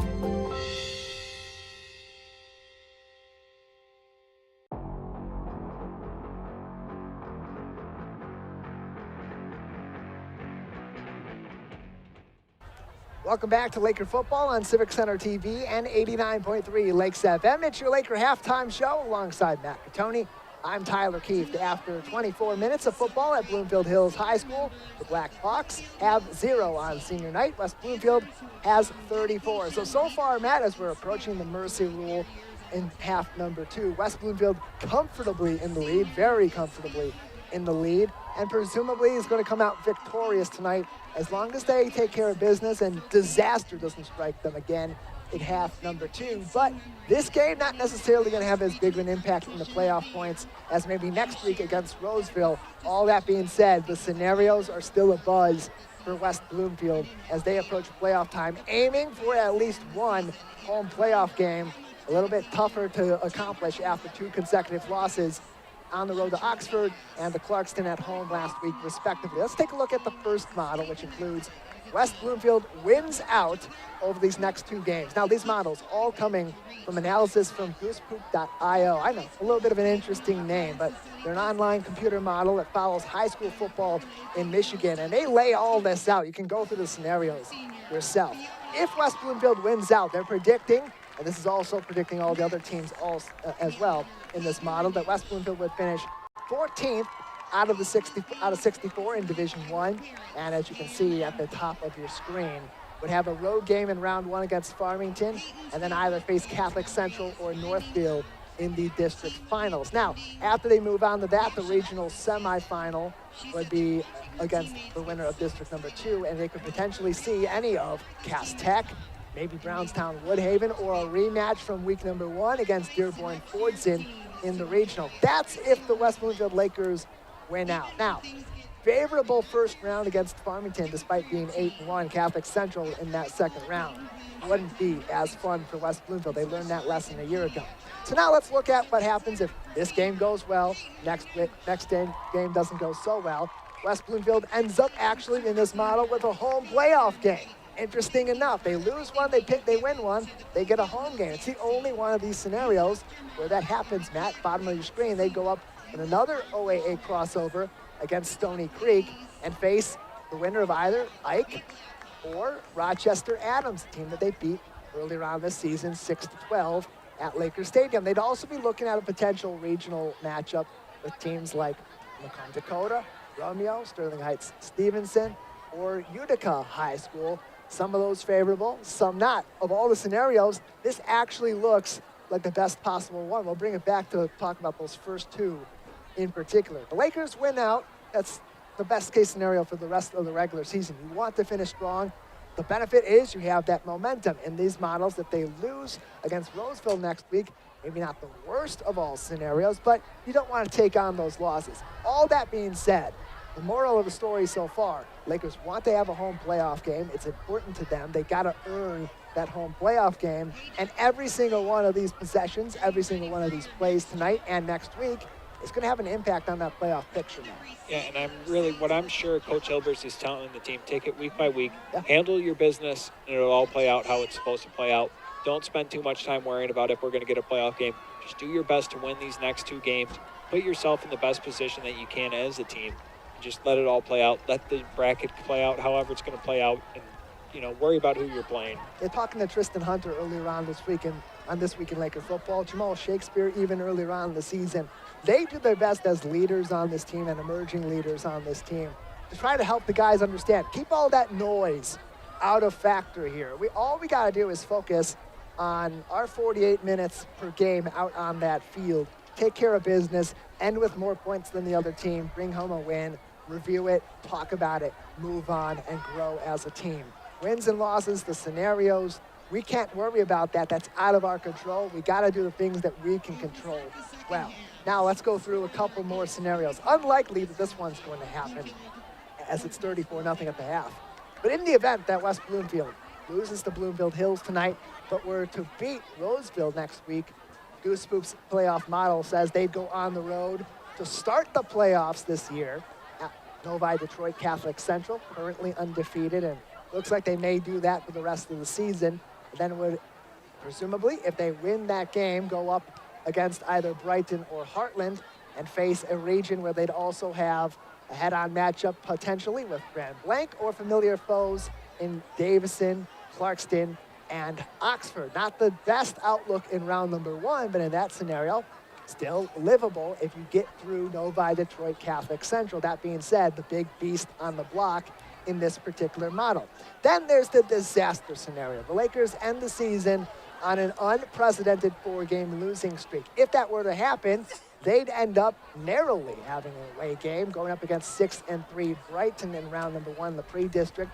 They'd still be looking down the barrel of a potential district final rematch from last year with the same team in the same place, probably on the same night calendar-wise, Novi, Detroit, Catholic Central, and end up in about the same region as in the scenario where they lose to Bloomfield Hills, but beat Roseville, Clarkston, Oxford, Grand Blanc, and Davidson. These are all scenarios being ran by a computer model that's predicting the rest of the season for West Bloomfield based on these outcomes and predicting these other games too. So as you saw, records on the screen for teams like Oxford, teams like Clarkston, all part of that predictive model.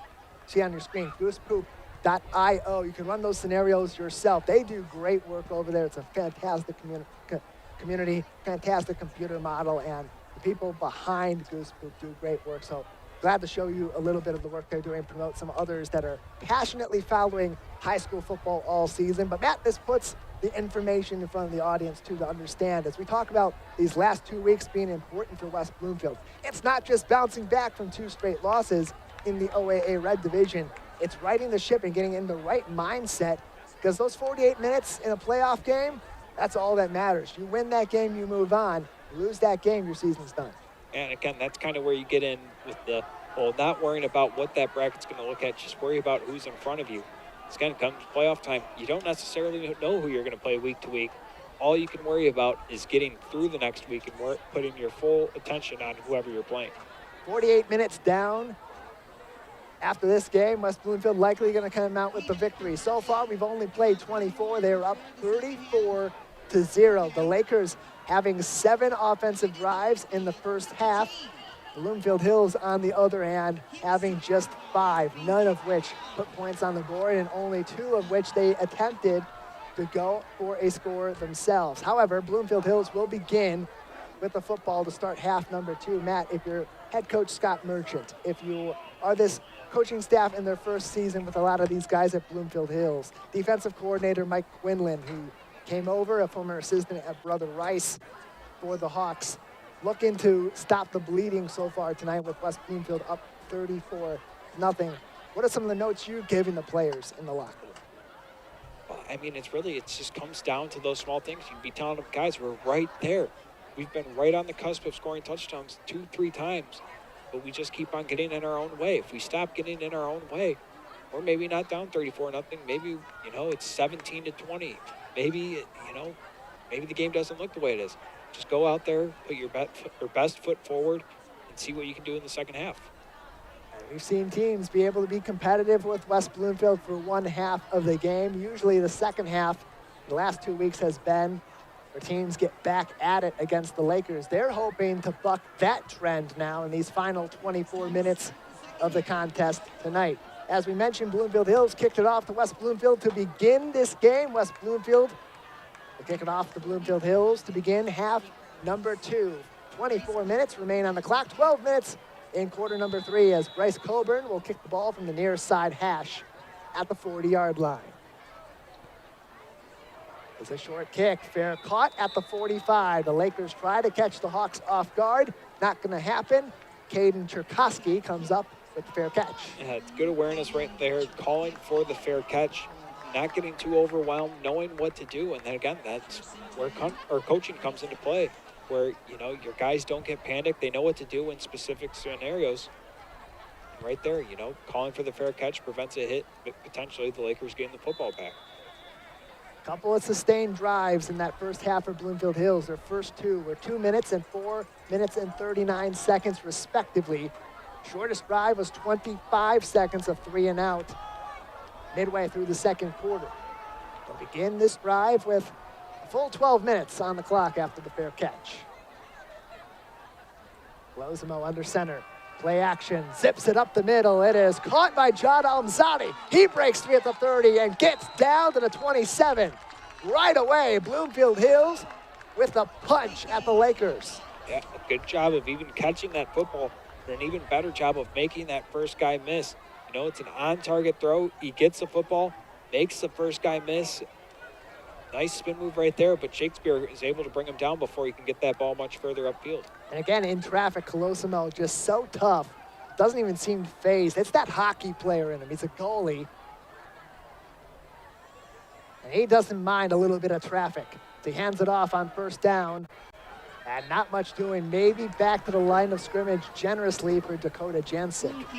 Right there, you see two Lakers coming in on that tackle. Isaiah Gray, looked like Rod Toddy right there coming up on that tackle. Or actually, no, correction, that's number 23, Aaron Bruce getting that tackle right there. And the Lakers just flying, in this run game, flying up to the ball and not letting them gain anything. A little bit of role reversal. Jeremiah Benson, typically a defensive end, plays a lot of tight end. Gray and 17 for the Lakers. Tight end playing defensive end as Kyron Merriweather gets in on it. Another tackle for a loss. Dakota Jensic never had a chance. And if Merriweather didn't bring him down, Isaiah Gray was closing in right there. You see him break through right away on the outside tackle. Just, again, a phenomenal job right there for Gray, winning his block the past two plays. Just got right off the edge as you see those Lakers go back toward the line of scrimmage after a big defensive play. The officiating crew. Little bit of discussion in between the plays. A flag and a personal foul on West Bloomfield will bring Bloomfield Hills down the field. A penalty bug continuing just under 2 minutes in the half number 2. West Bloomfield had a little bit of issue with that near the end of the first half. Must have been away from the play because I didn't see anything in that tackle that should have called for a penalty right there. Unclear exactly what that was all about, but West Bloomfield does not want any of that as we begin the second half, especially up 34-0. Got to do things the right way. They call a timeout. Their first of the evening, their first of the second half. They got 2 remaining in the contest. Bloomfield Hills with all 3 of their timeouts, and that's a good call for that, Matt, because a little bit of discipline issues, a whole lot of talking and yapping at the opponent. Getting a little chippy toward the end of the first half. You don't want that continuing in half number 2 because, hey, look, you get a couple of those unsportsmanlike penalties, you get ejected. You get a suspension for that next game. Yeah, exactly. And I'm sure that's what Hilbers was reminding them right there. Again, it's almost like a warning. Listen, we talked about it during half, and I'm serious. You can't get any more penalties like that because, as you mentioned, get ejected from this game, you're missing a crucial game next week against Roseville. Take care of yourself, take care of the team. You can do both at the same time with a little bit of discipline. Hey, look, you want to play with emotion. It's a good thing, but you got to control those emotions and channel them toward those big hits, those big runs, the motivation behind the big play. It's now Bloomfield Hills on their 4th play of the drive, back in the red zone at the Laker 15-yard line. Bunch to the right, hand off to Jansic. Delays, pushes up the gut and gets down to the 11. And right there, Hawks offensive line able to get, push the Lakers back 2-3 yards. And Jansic does a good job of following them, picks up a handful of yards right there, just a decent chunk. Not much, but just enough to kind of keep the offense on schedule. And he's just so patient. He can kind of just scamper there, do a little dance in the backfield while his offensive line gets to work. Let them do their job, I'll do mine, get us 2 or 3 yards. Pretty good play. And off again, it's delayed. It is outside Zadi.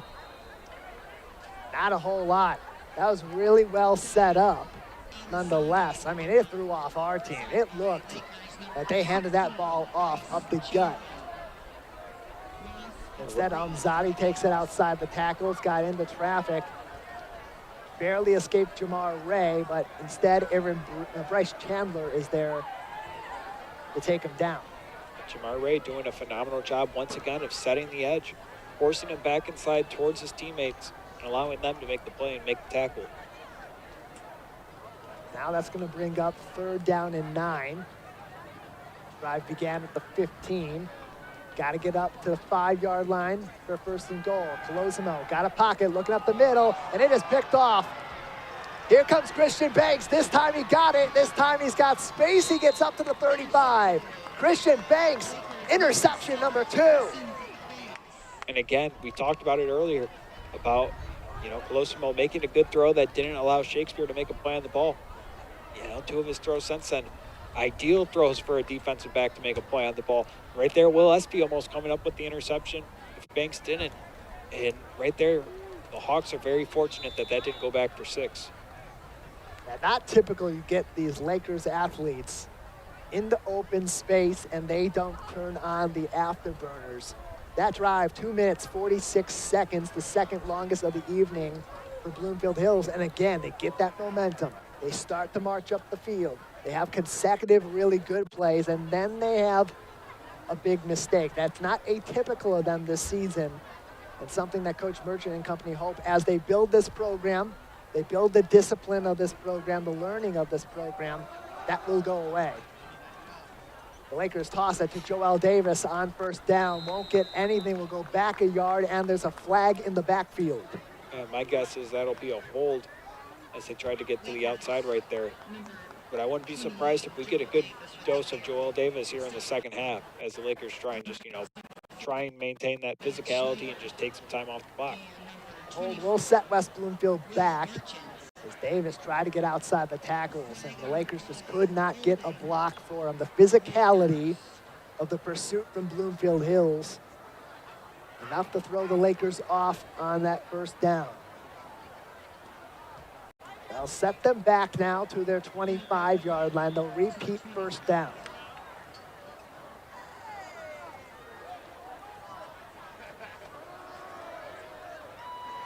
They'll hand that ball off up the gut to the 31-yard line, shifting around, and that time Keegan Hickey takes the pigskin.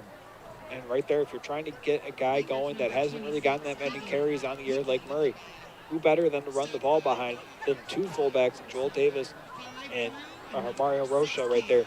Give him an opportunity to get to the edge and maybe make a play.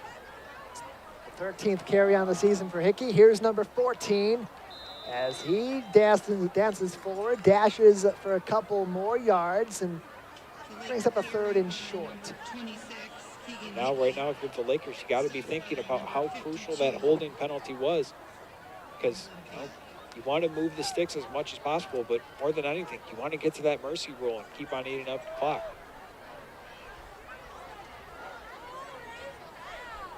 Just about back to the original line of scrimmage off the penalty on third down as Hickey getting 2 carries. He had 2 of those a couple weeks back at Oxford. None last week in Clarkston, had 2 in a row.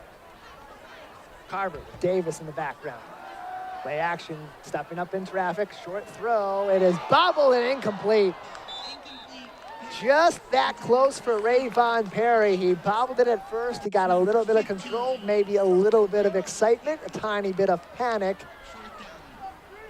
And after a little bit of juggling, they won't get anything. Actually, a very nice throw right there by Carver, with pressure coming. Perry, unfortunately, unable to bring that ball in. Due to the lead, sure the Lakers are going to punt, but in a normal situation, I wouldn't be surprised if they'd go for this in a 4th and 1. Number 42, Jimmy Collins. Along with the penalty, it'll be the 5th play of the drive for West Bloomfield. Collins will take the punt. It's short, it's going to land out of bounds. Won't get much of anything to about the 37-yard line, and fantastic field position coming up for Bloomfield Hills as Collins, that's just his 3rd punt on the season. And I think that ball only went about 4 or 5 yards downfield. And now if you're the Bloomfield Hills offense, you got to be thinking about how you can improve upon that last drive and try and remove that mistake, that interception. Tough to teach, short-term memory. And hopefully over the last couple of minutes as West Bloomfield had a relatively short drive, just a little bit under 2 minutes in total. Enough for class to be in session with Coach Merchant, get this offense ready. What's now an excellent starting field position at the 34 of West Bloomfield. And right away, tripped up in the backfield. Jancic gonna go backwards and right about to the 45-yard line. Right there, he almost breaks away from Tank Pittman, but Ezekiel Davis flies up to make sure that he is getting brought down in that backfield. Again, that's what these Lakers do better than anything. If one guy gets the ball, they're not giving up on the play. Everyone flies to the football until they hear the whistle. Yeah, it's all about finishing those plays, finishing those drives, finishing the game. Been the theme over the last 7 days for West Bloomfield. Ball marked back at the 37. It'll be 2nd and 13. And off to Jancic again. A lot of traffic in the backfield. Escapes, and Christian Banks makes the play again. He has been on fire since the final minute of the first half, where he got an interception. He began the second half with an interception. Yeah, now adding a tackle for loss onto tonight's resume. Just a phenomenal game for the defensive back. Starting to gain some steam. Another benefit of having a game like this. You can start to get those players down the depth chart, those role players, some excitement, some confidence. The final week of the season and playoffs. On 3rd down, Jancic escapes, getting dragged to about the 34-yard line. A few Lakers in on that. Duru and Banks among those, alongside Aaron Bruce. Gray does another good job of offsetting that run, redirecting it. Jancic does an even better job of adjusting to Gray, and he finds a way to pick up about 4 yards right there. And that patience comes into the fold. It sets up 4th down. Once again for Bloomfield Hills, as you take a look at Aaron Bruce and Ezekiel Davis on your screen. Two guys that have come into their role, especially this week for Aaron Bruce, at a quality game. Bloomfield Hills will go for it on 4th down at about 10 yards. Colosimo, quick throw outside, and is once again picked off. For the sideline, Davis escapes. He runs into Ray. He lost it, and Isaiah Gray picked it up. Whole lot of traffic, a traffic jam for West Bloomfield, but everybody's still paying attention as Isaiah Gray picks up the fumble, and Ezekiel Davis can still celebrate that interception. Yeah, I mean, you love to see that interception. Makes a phenomenal play on the ball. It was going to Jancic on that wheel route. Looked like it was there, possibly even for a touchdown if Davis doesn't cut that off. I mean, really, and again, he doesn't necessarily fumble the football. He runs into his own teammate right there, Jamar Ray, and that's what knocks the ball loose. That'll end the drive for Bloomfield Hills. Just a little over 2.5 minutes. Once again, that is their 3rd consecutive drive to end in an interception. West Bloomfield will begin their 2nd drive of the second half with 5:12 remaining in the 3rd quarter, up 34-0. Carver hands it off. It is bobbled in the backfield, and absolutely nothing for Rayvon Perry. The pursuit by Bloomfield Hills. They smell blood in the water, and they attacked for a loss. And an unfortunate pass 2 plays for Rayvon Perry. First, he drops that pass, and then right there, unfortunate bobbling of the handoff. It cost him a handful of yards on 1st down. Set the Lakers back. Rare for this Bloomfield Hills defense to do that tonight, but when they've got the opportunity, they have finished those plays. That set West Bloomfield back 4 yards. Just inside on the far end from dead center midfield at Bloomfield Hills High School, with 4.5 to play in the 3rd. 2nd and 14, 2 in the backfield for WB, and 2 split out to the left. Carver, handoff, counters outside, a little physicality up to the 49-yard line. Dylan Woods gets his first handoff of the season, his first carry. That's first varsity rep with the ones. You know, like you mentioned, games like this are perfect because it gives you an opportunity to get the football to playmakers that you don't necessarily have the chance to, and see if there's something there that you can maybe throw in and you know, a wrench in the offense to just kind of throw off opposing teams and have a wrinkle in your game that they're not used to and don't have any film on. Limited carries, limited reps on the varsity team with the ones for him. And brings up 3rd down. Carver, all the time in the world, up the field. It is caught Spin move to the 30-yard line and redemption for Ravon. First down. Where's Perry? There's Perry. Right there, makes up for, the drop pass, the fumbled handoff, gets some separation, makes a nice play, and keeps the drive going and picks up the first down. Almost makes his guy miss, too. A great job by the defensive back right there to keep a hand on him, but almost put him through the spin cycle and took that in for 6. Yeah, one more, and he would be going all the way home. First down for West Bloomfield inside Bloomfield Hills territory. Nate Mafucci in at quarterback, hands it off. And Woods again will get the ball. Won't get a whole lot of anything there as we approach 3 minutes to go in the third. Yeah, really closing in on field goal range. If you're able to kick the field goal right here, you'll be in that mercy rule. It kind of makes sense, get in with Fucci, get in all those backups, and get some reps in for the second team. And again, like I said, see if there's something there, strike the iron where it's at, see if you have something that you can work in for the playoffs. He's gotten a lot of reps so far on varsity, especially those first couple weeks of those blowouts against Dearborn Fordson and Southfield A&T. Fucci hands it off. Woods again, up the gut, and breaks it loose. But he lost the football. Bloomfield Hills rips it loose. And the Blackhawks will take over. And again, very unfortunate. You talk about how important it is to get the young guys the reps right here. This is, in a way, partially why, because it teaches that ball security and the importance of having 2 hands on the football when you're rushing through the hole. Cam Harst broke it loose, ripped the football out of the hands of Dylan Woods, and Johnny Bahu came up with a recovery. And now all smiles on the sideline for Bloomfield Hills. A key recovery on the fumble. And again, right on the cusp of getting to that mercy rule. Fortunately, you fumble the football. And now again, Bloomfield Hills has the opportunity. The defense makes a play. Can they get a little bit of energy from the offense here now? And now 2 straight drives for West Bloomfield not going their way. After 3 consecutive touchdowns, not including their 30-second drive at the end of the half. Bloomfield Hills begins with 2:20 remaining in the third. Handoff, and quite the gainer. Almost gets what he needs for a first down, and a nice play on first for Bloomfield Hills as Desi Commit takes the pigskin. And it looks like there's a change in at quarterback, too. Looks like it is now number 13, Micah Mathis, in at quarterback. Let's see if that changes things up for how they call plays here.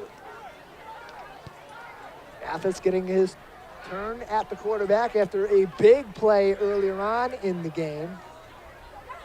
2 minutes into the second quarter.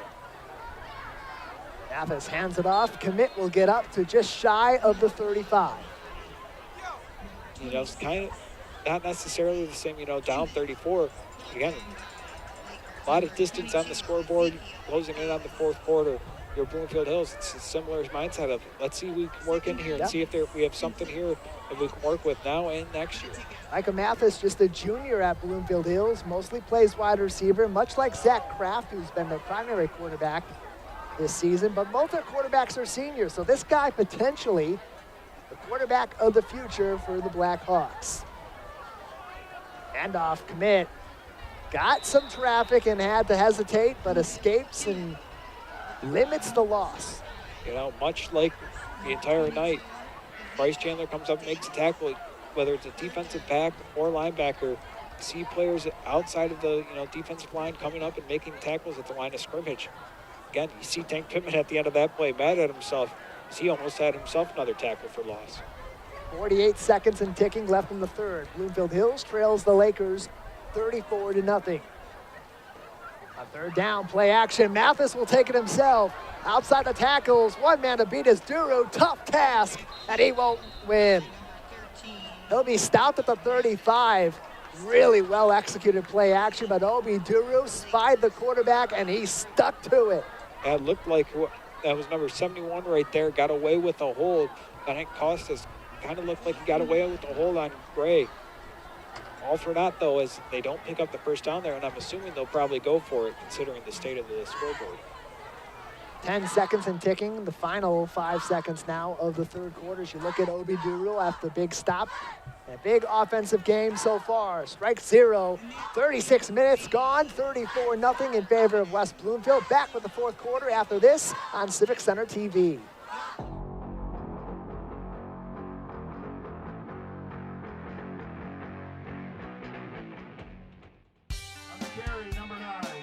My dad and my grandfather are officials. I've grown up around officials and seeing how much they enjoy being part of the games. As a student athlete, I've always appreciated the people out there who are willing to give back to the kids. The Legacy program lets me officiate while I'm still in high school, working younger kids' games. Officiating gives me a better understanding of the game. I get to make some pretty good money for a high school kid, and I even get to spend some quality time with my dad.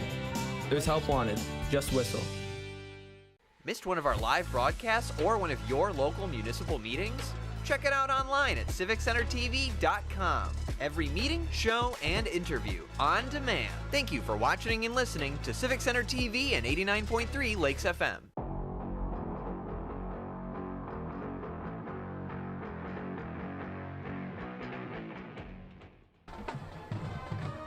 Big thank you to all tuning in across all of our outlets tonight. Civic Center TV on Comcast, Channel 15, and AT&T, Channel 99.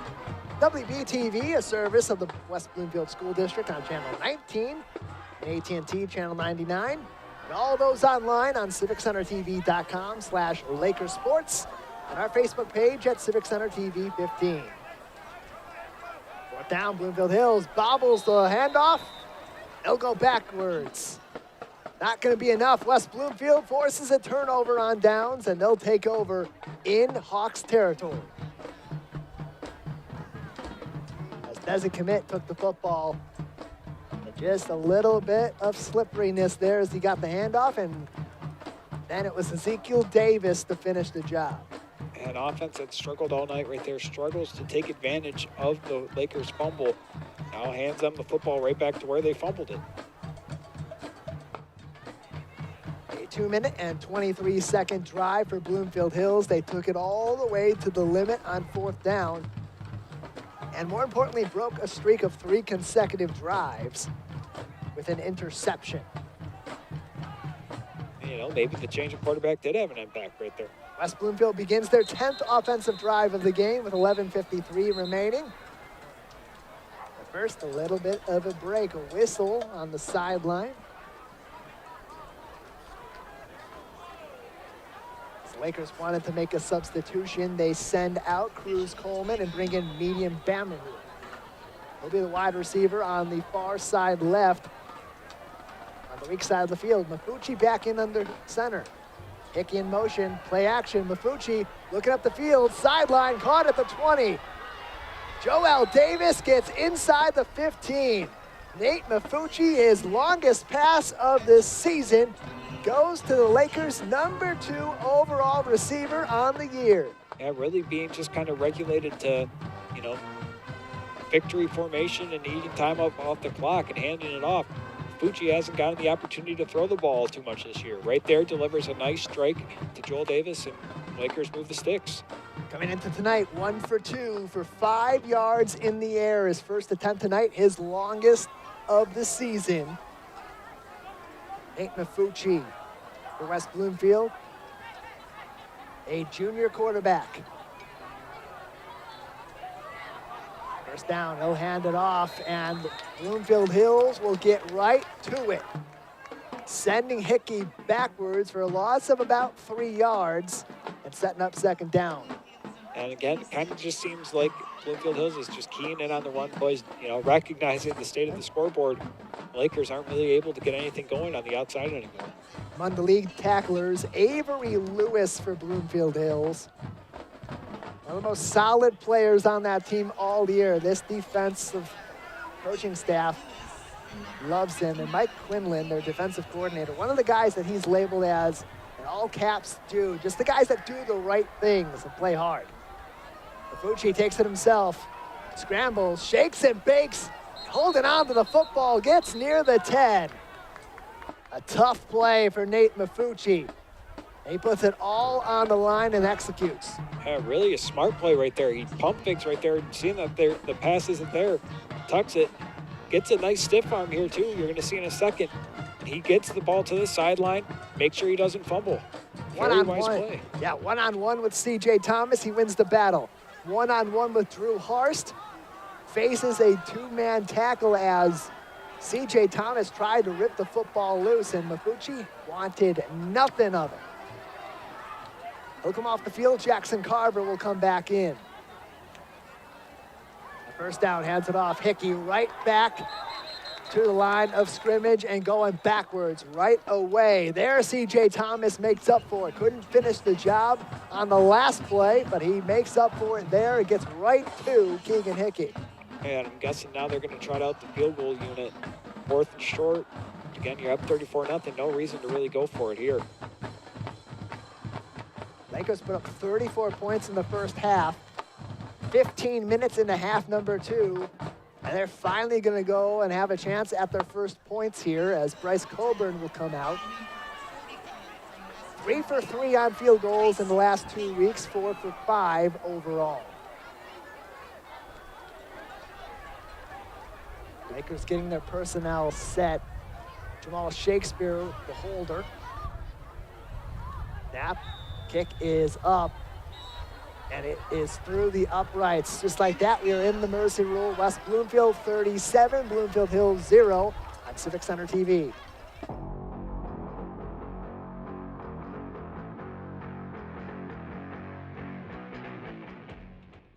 Looking for a score, a schedule, a story? MHSAA.com has you covered. Our newly redesigned website has everything you need to follow high school sports in Michigan.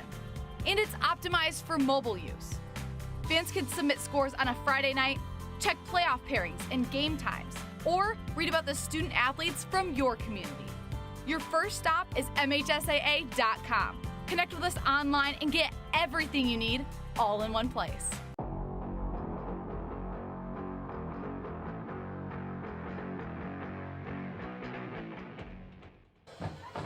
After the Bryce Coburn field goal, West Bloomfield leads 37-0. Coburn now 4 for 4 in the last 3 weeks on those field goals. 1 for 1 on extra points last week and 4 for 5 on those tonight.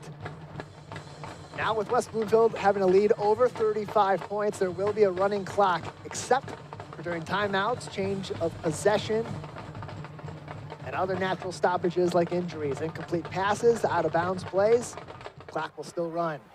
Squib kick for West Bloomfield. Bounces out to the 25, recovered by Bloomfield Hills. They'll get up to about the 40-yard line. Eddie Ruska takes the football. Again, Ruska has done a phenomenal job so far tonight in that role, not really getting phased by these kickoffs. Definitely been their top hands guy up the field. Not lined up long. Typically, that's Jadam Zadi. But he's at that next level down the line, and he makes something out of nothing there. 14 yards. And gets up quite a ways, making something out of that squib kick. It's up to the 39-yard line after recovering that at the 25.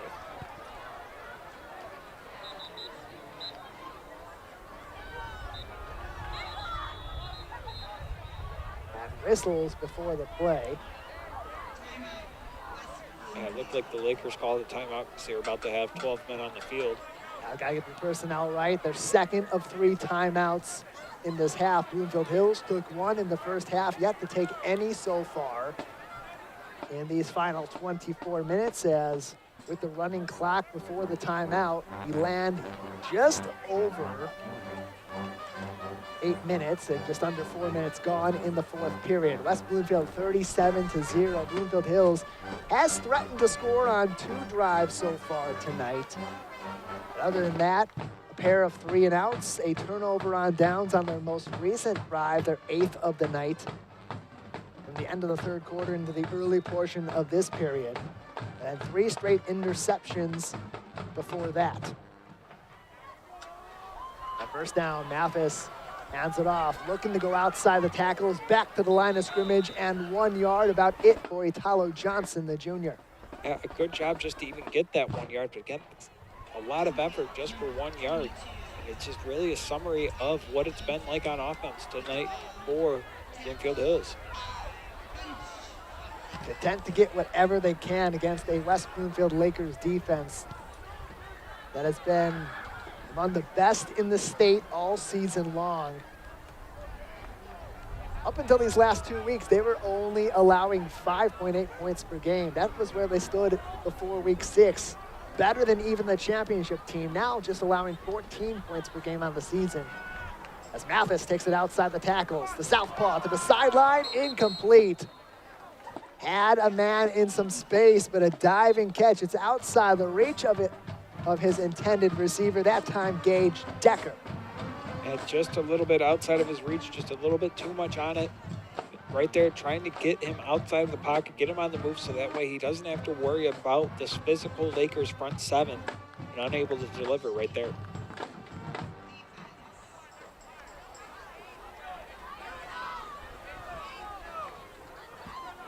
Look at this new look Bloomfield Hills offense. A penalty will advance them up the field. Been a while since we've seen the Lakers step on their own feet like that. But now that's going to bring Bloomfield Hills up to the 50-yard line. They will be on the far hash, right side as they move right to left across the gridiron on senior night. Fullback and running back in the backfield, 2 split left. Mathis will hand it off. And a shifty play in the backfield will get about 3 yards on that first down. It's Johnson again taking the football. And Banks once again getting involved on the play. Good job of just flying up from backfield and making a tackle towards the line of scrimmage. Even though, you know, this game is well in hand, 37-0, you have to love that type of motor. Their worst loss of the season, a 42-7 loss in week number 2. Most points they gave up, and 38-0, their largest victory. They're looking pretty good for being down 37-0 as Johnson takes it and gets just shy of the 45. You know, and similar to last drive, it's already a 3rd and long. Haven't really had much success outside of a few long carries and that tip pass that went for a long way. Now, if you're the Lakers, you've done what you want to do. You've earned the right to rush the passer on this play. Ezekiel Davis in on the tackle. Christian Banks helped him finish the job. Just shy by about an inch of the 45. 5 yards to go for a first down. We'll hand it off again. Atalo Johnson will take it. He's going to push. He's trying to get there. He'll be just short again as he hit a whole lot of Lakers there on that drive. He had to take the ball and put his shoulder down. The Lakers just really getting in there on the defensive side, road blocking these running backs. And Johnson had a tough task. Whether it's the running back or the offensive lineman, they are going to hit whoever they have to make sure they throw a run off course or possibly get someone else into the backfield. Bloomfield Hills gonna keep this offense out there. They only have to go 1 more yard to move the chains. 2 in the backfield, Whitmire, the fullback, and Johnson, the running back. Lakers showing blitz, everybody in the box, 1-on-1, and Ezekiel Davis wins. Going backwards. He got the jump, he got the stop, he got the turnover on downs.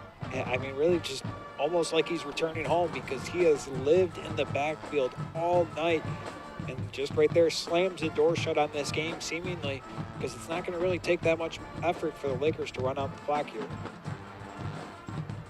That will end that drive with just a little under 4.5 minutes to go in this ball game.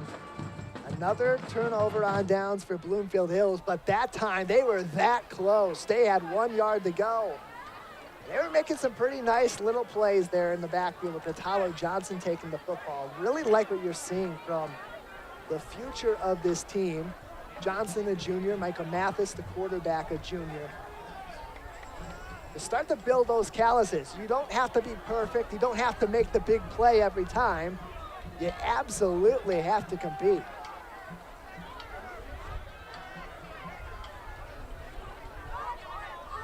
Lakers need to rush 2 guys onto the field right there. Begin this drive with about 3.5 left in the game. Still trying to get things situated here. The running clock. No lose yards. Looked like a delay of game penalty. And, you know, not necessarily some guys that aren't really used to getting out there on the field, not maybe paying attention to the coach calling for their name, and right there it leads to a delay of game. As they get things resituated, they'll roll the clock again. Under the mercy rule, 37-0. Hawks only given up 3 points so far in this half as Mafucci bobbles the snap. He's chasing after it. He's hit. It's still loose. Bloomfield Hills looks like they got on it, but Mafucci's right there. They're going to give the ball to Bloomfield Hills. Right there, you know, a high snap. The only thing that you can really blame on Mafucci is that he tries to pick the ball up as opposed to just falling on it. Right here, you see him just try and bend down and pick it up. You just can't really do that because it's going to lead to that. Guys hitting you and you just losing the football. He was just trying to get on top of that football, too.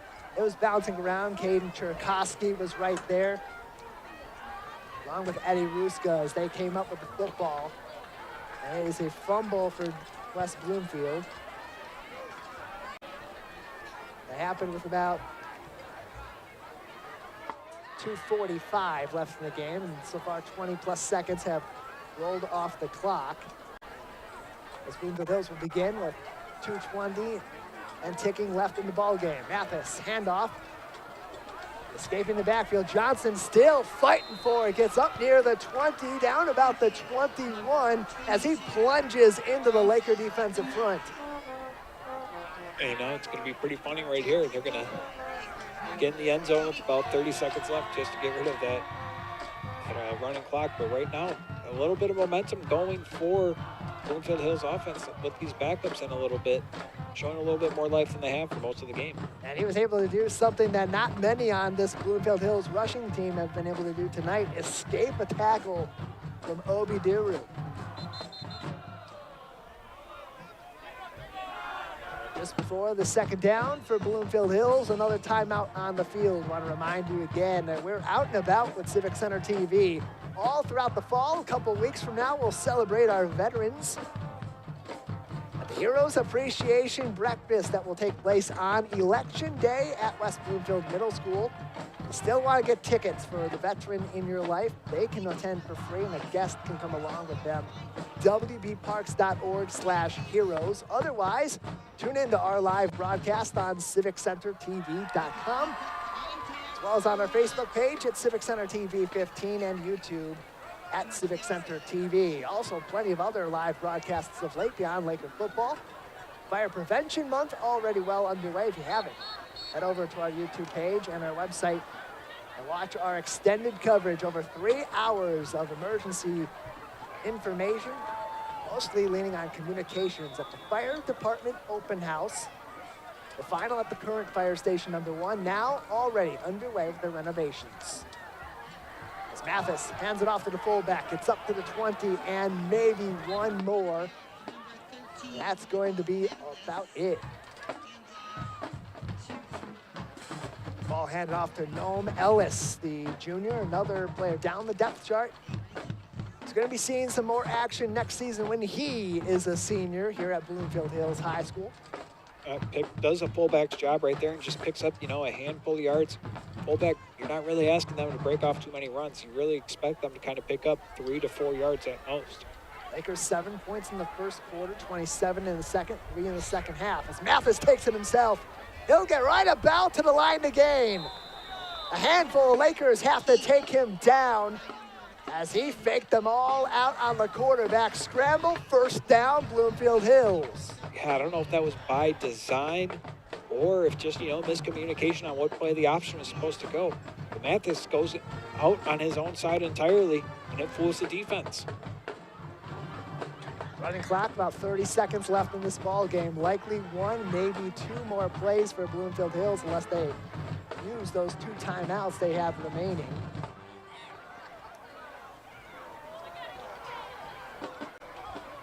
"15 seconds left. Mathis under center. Hands it off. Italo Johnson will look to get outside the tackles. He won't get there. West Bloomfield stops him. And on the stop, it is Caden O'Neill.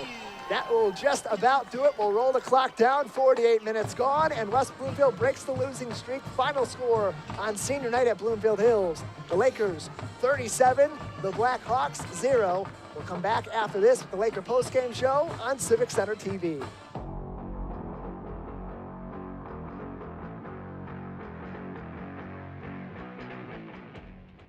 When I was in foster care, I never knew when I would have to move.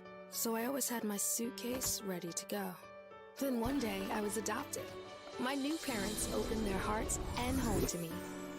My parents cook my favorite breakfast for me every morning. My parents take me on trips I never thought I would go on. They gave me a home and an even better reason to use that suitcase. My parents aren't perfect, but they're perfect for me. 1 in 4 Michigan homes has high levels of radon, a naturally occurring radioactive gas known to cause lung cancer. It doesn't matter where you live or what type of home you have. You won't even know it's there unless you test.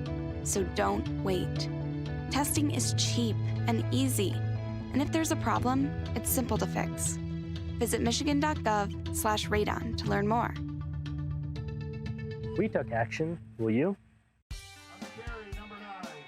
My dad and my grandfather are officials. I've grown up around officials and seeing how much they enjoy being part of the games. As a student athlete, I've always appreciated the people out there who are willing to give back to the kids. The Legacy program lets me officiate while I'm still in high school, working younger kids' games. Officiating gives me a better understanding of the game. I get to make some pretty good money for a high school kid, and I even get to spend some quality time with my dad. There's help wanted. Just whistle. Hi, I'm Kelly Heyer, Executive Director for West Bloomfield Parks. Congratulations, Civic Center TV, on 1 million views on YouTube. I just want to take a moment to say thank you, Civic Center TV, for your amazing coverage, always making sure our parks and facilities and our programs shine. I'm Kelly Heyer, proud to be 1 in a million.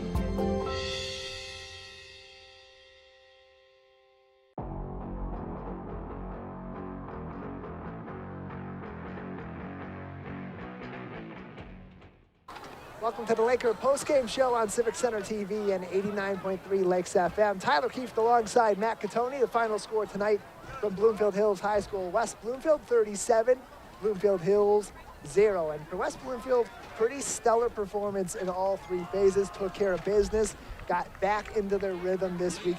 Kind of what you'd expect from the Lakers in this penultimate week of the season. Yeah, really what you needed them to do tonight, and that was, ultimately get a running clock. I'm not going to really count that fumble.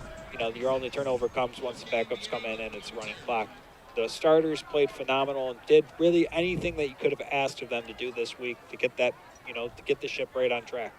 11 drives for the Lakers on the offensive side, and they had a run of 4 consecutive touchdowns to round out the first half. They had 7 offensive drives in half number 1, 4 in half number 2. The only really positive drive for them in the second half was that late field goal in the third quarter for Bryce Coburn that made it 37-0. But at that point, you're trying to just play a complete game. You had a running clock for the final quarter of the game. And that's also a credit to Bloomfield Hills, whose defense stepped up in half number 2. And despite the lopsided score, they played a quality game out there, something that they can grow off of, can get some good film for their players, and make it a teaching moment for Scott Merchant and his coaching staff as they try to put the final initial pieces of that foundation into this program in their first season. Yeah, and again, you've said it before, the importance of playing a full 48 minutes. That's something that Merchant's going to be saying to this team, because, there's just a handful of moments in this game, whether it's the first quarter, second quarter, or the second half. They make a few mistakes of not, attention to detail that kept points off the board and allowed this game to snowball into that 34-0 first half game. And signs have promised, too, from some of their young players. A guy that's going to be a superstar for them as a senior will be Jad Almzadi. You also saw some key plays made, great blocks in the backfield for Caden Whitmire, another junior. Desi Commit, a sophomore, has been excellent throughout this entire game. Felly Commit had some plays early on in the game, too. And then Micah Mathis came in at quarterback. Pretty solid second half, mostly handing the ball off, got a couple of really good throws up that just didn't go his way, and showed that he can be a dual threat quarterback, much like Zach Kraft has been this season. Should he go into that role next year? A little bit of an early audition. So some good from Bloomfield Hills also for their future. They're one of the many districts here in the greater West Bloomfield area that covers our local students, 7 in total in greater West Bloomfield. And they've had a great season of learning this year, despite being 2-6 after this ball game. For West Bloomfield, they pick up that key win. They got one more on the docket. Next week, it's their own senior night at West Bloomfield High School. Little bit tougher competition as Roseville comes in, and a really important game for them to finish out the regular season strong, not only to put themselves in the best position possible for the playoffs, but they build that momentum and make sure that they're refining their game in week number 9 to make sure they get 10, 11, 12, 13-plus games this season. Yeah, and Roseville, a playoff team in their own right. If the Lakers are smart, which, they typically do things this way, they treat this game next week against Roseville as a playoff game in itself and kind of get an early start on preparation and treat things almost as if the playoffs have already started. Yeah, you beat Roseville last year. That was a 1-point game. If you ended up winning that game, maybe you don't end up with a team like Catholic Central in the second week of the playoffs in the district finals on the road. That's how the Lakers ended last season, hoping to have a further run this season, and they got that kind of potential with this team. They were 5-0 going into that game on the road at Oxford. A shocking loss. Could easily have been 6-0 going into that game against Clarkston. Clarkston took care of business. The Lakers aren't a far cry away from being a top 5 team in the state of Michigan, a top 5 team in Division I. They got to play like it these last 2 weeks. Definitely took care of business tonight. A little bit to clean up, particularly on the discipline side, keeping their attitude in check, not getting too chippy, too competitive for their own good. But by and large, we saw the Lakers return to form in week number 8.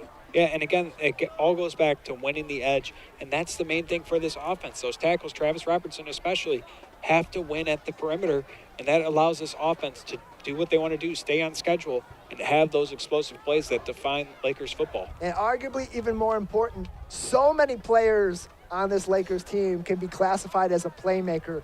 You think about those guys like Jeremiah Benson, Tank Pittman, Tristan Hunter's been playing big for the Lakers on the defensive side. In the secondary, it's guys like Will Espy and Khalik Robinson that have been making a lot of plays all season long. But tonight, you saw other guys down the depth chart step up in big ways. Not unfamiliar territory for Kyron Merriweather and Ezekiel Davis from past weeks, but Ezekiel Davis had arguably the best game of his varsity career tonight. And Christian Banks, 2 interceptions. Now you're looking at a secondary that no team in the state wants to face up against, even if they've got a guy like Samson Gash on their offensive side for Catholic Central, or other key players in Division I that can catch the football and make big plays. Yeah, and really that's the biggest thing.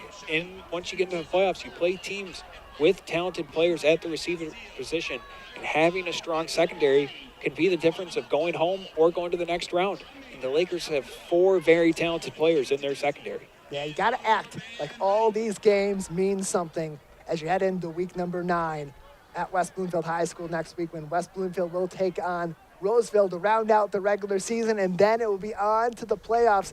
Gotta finish those final 48 minutes if you want a home game on Halloween, something they talked about in practice this week. That's gonna do it for us tonight from Bloomfield Hills High School. West Bloomfield taking care of business on senior night, as you see behind us down the field. The Bloomfield Hills seniors in the marching band, one final performance for their home crowd. West Bloomfield will have one final home performance for the regular season on their home turf next week against Roseville. For our entire team, our crew at Master Control, Jake Schaff and Calvin Brown, on site Ryan Younglove and Dom Catoni, and producer Jared Clark, I'm Tyler Keefe alongside Matt Catoni. Good night from Bloomfield Hills High School.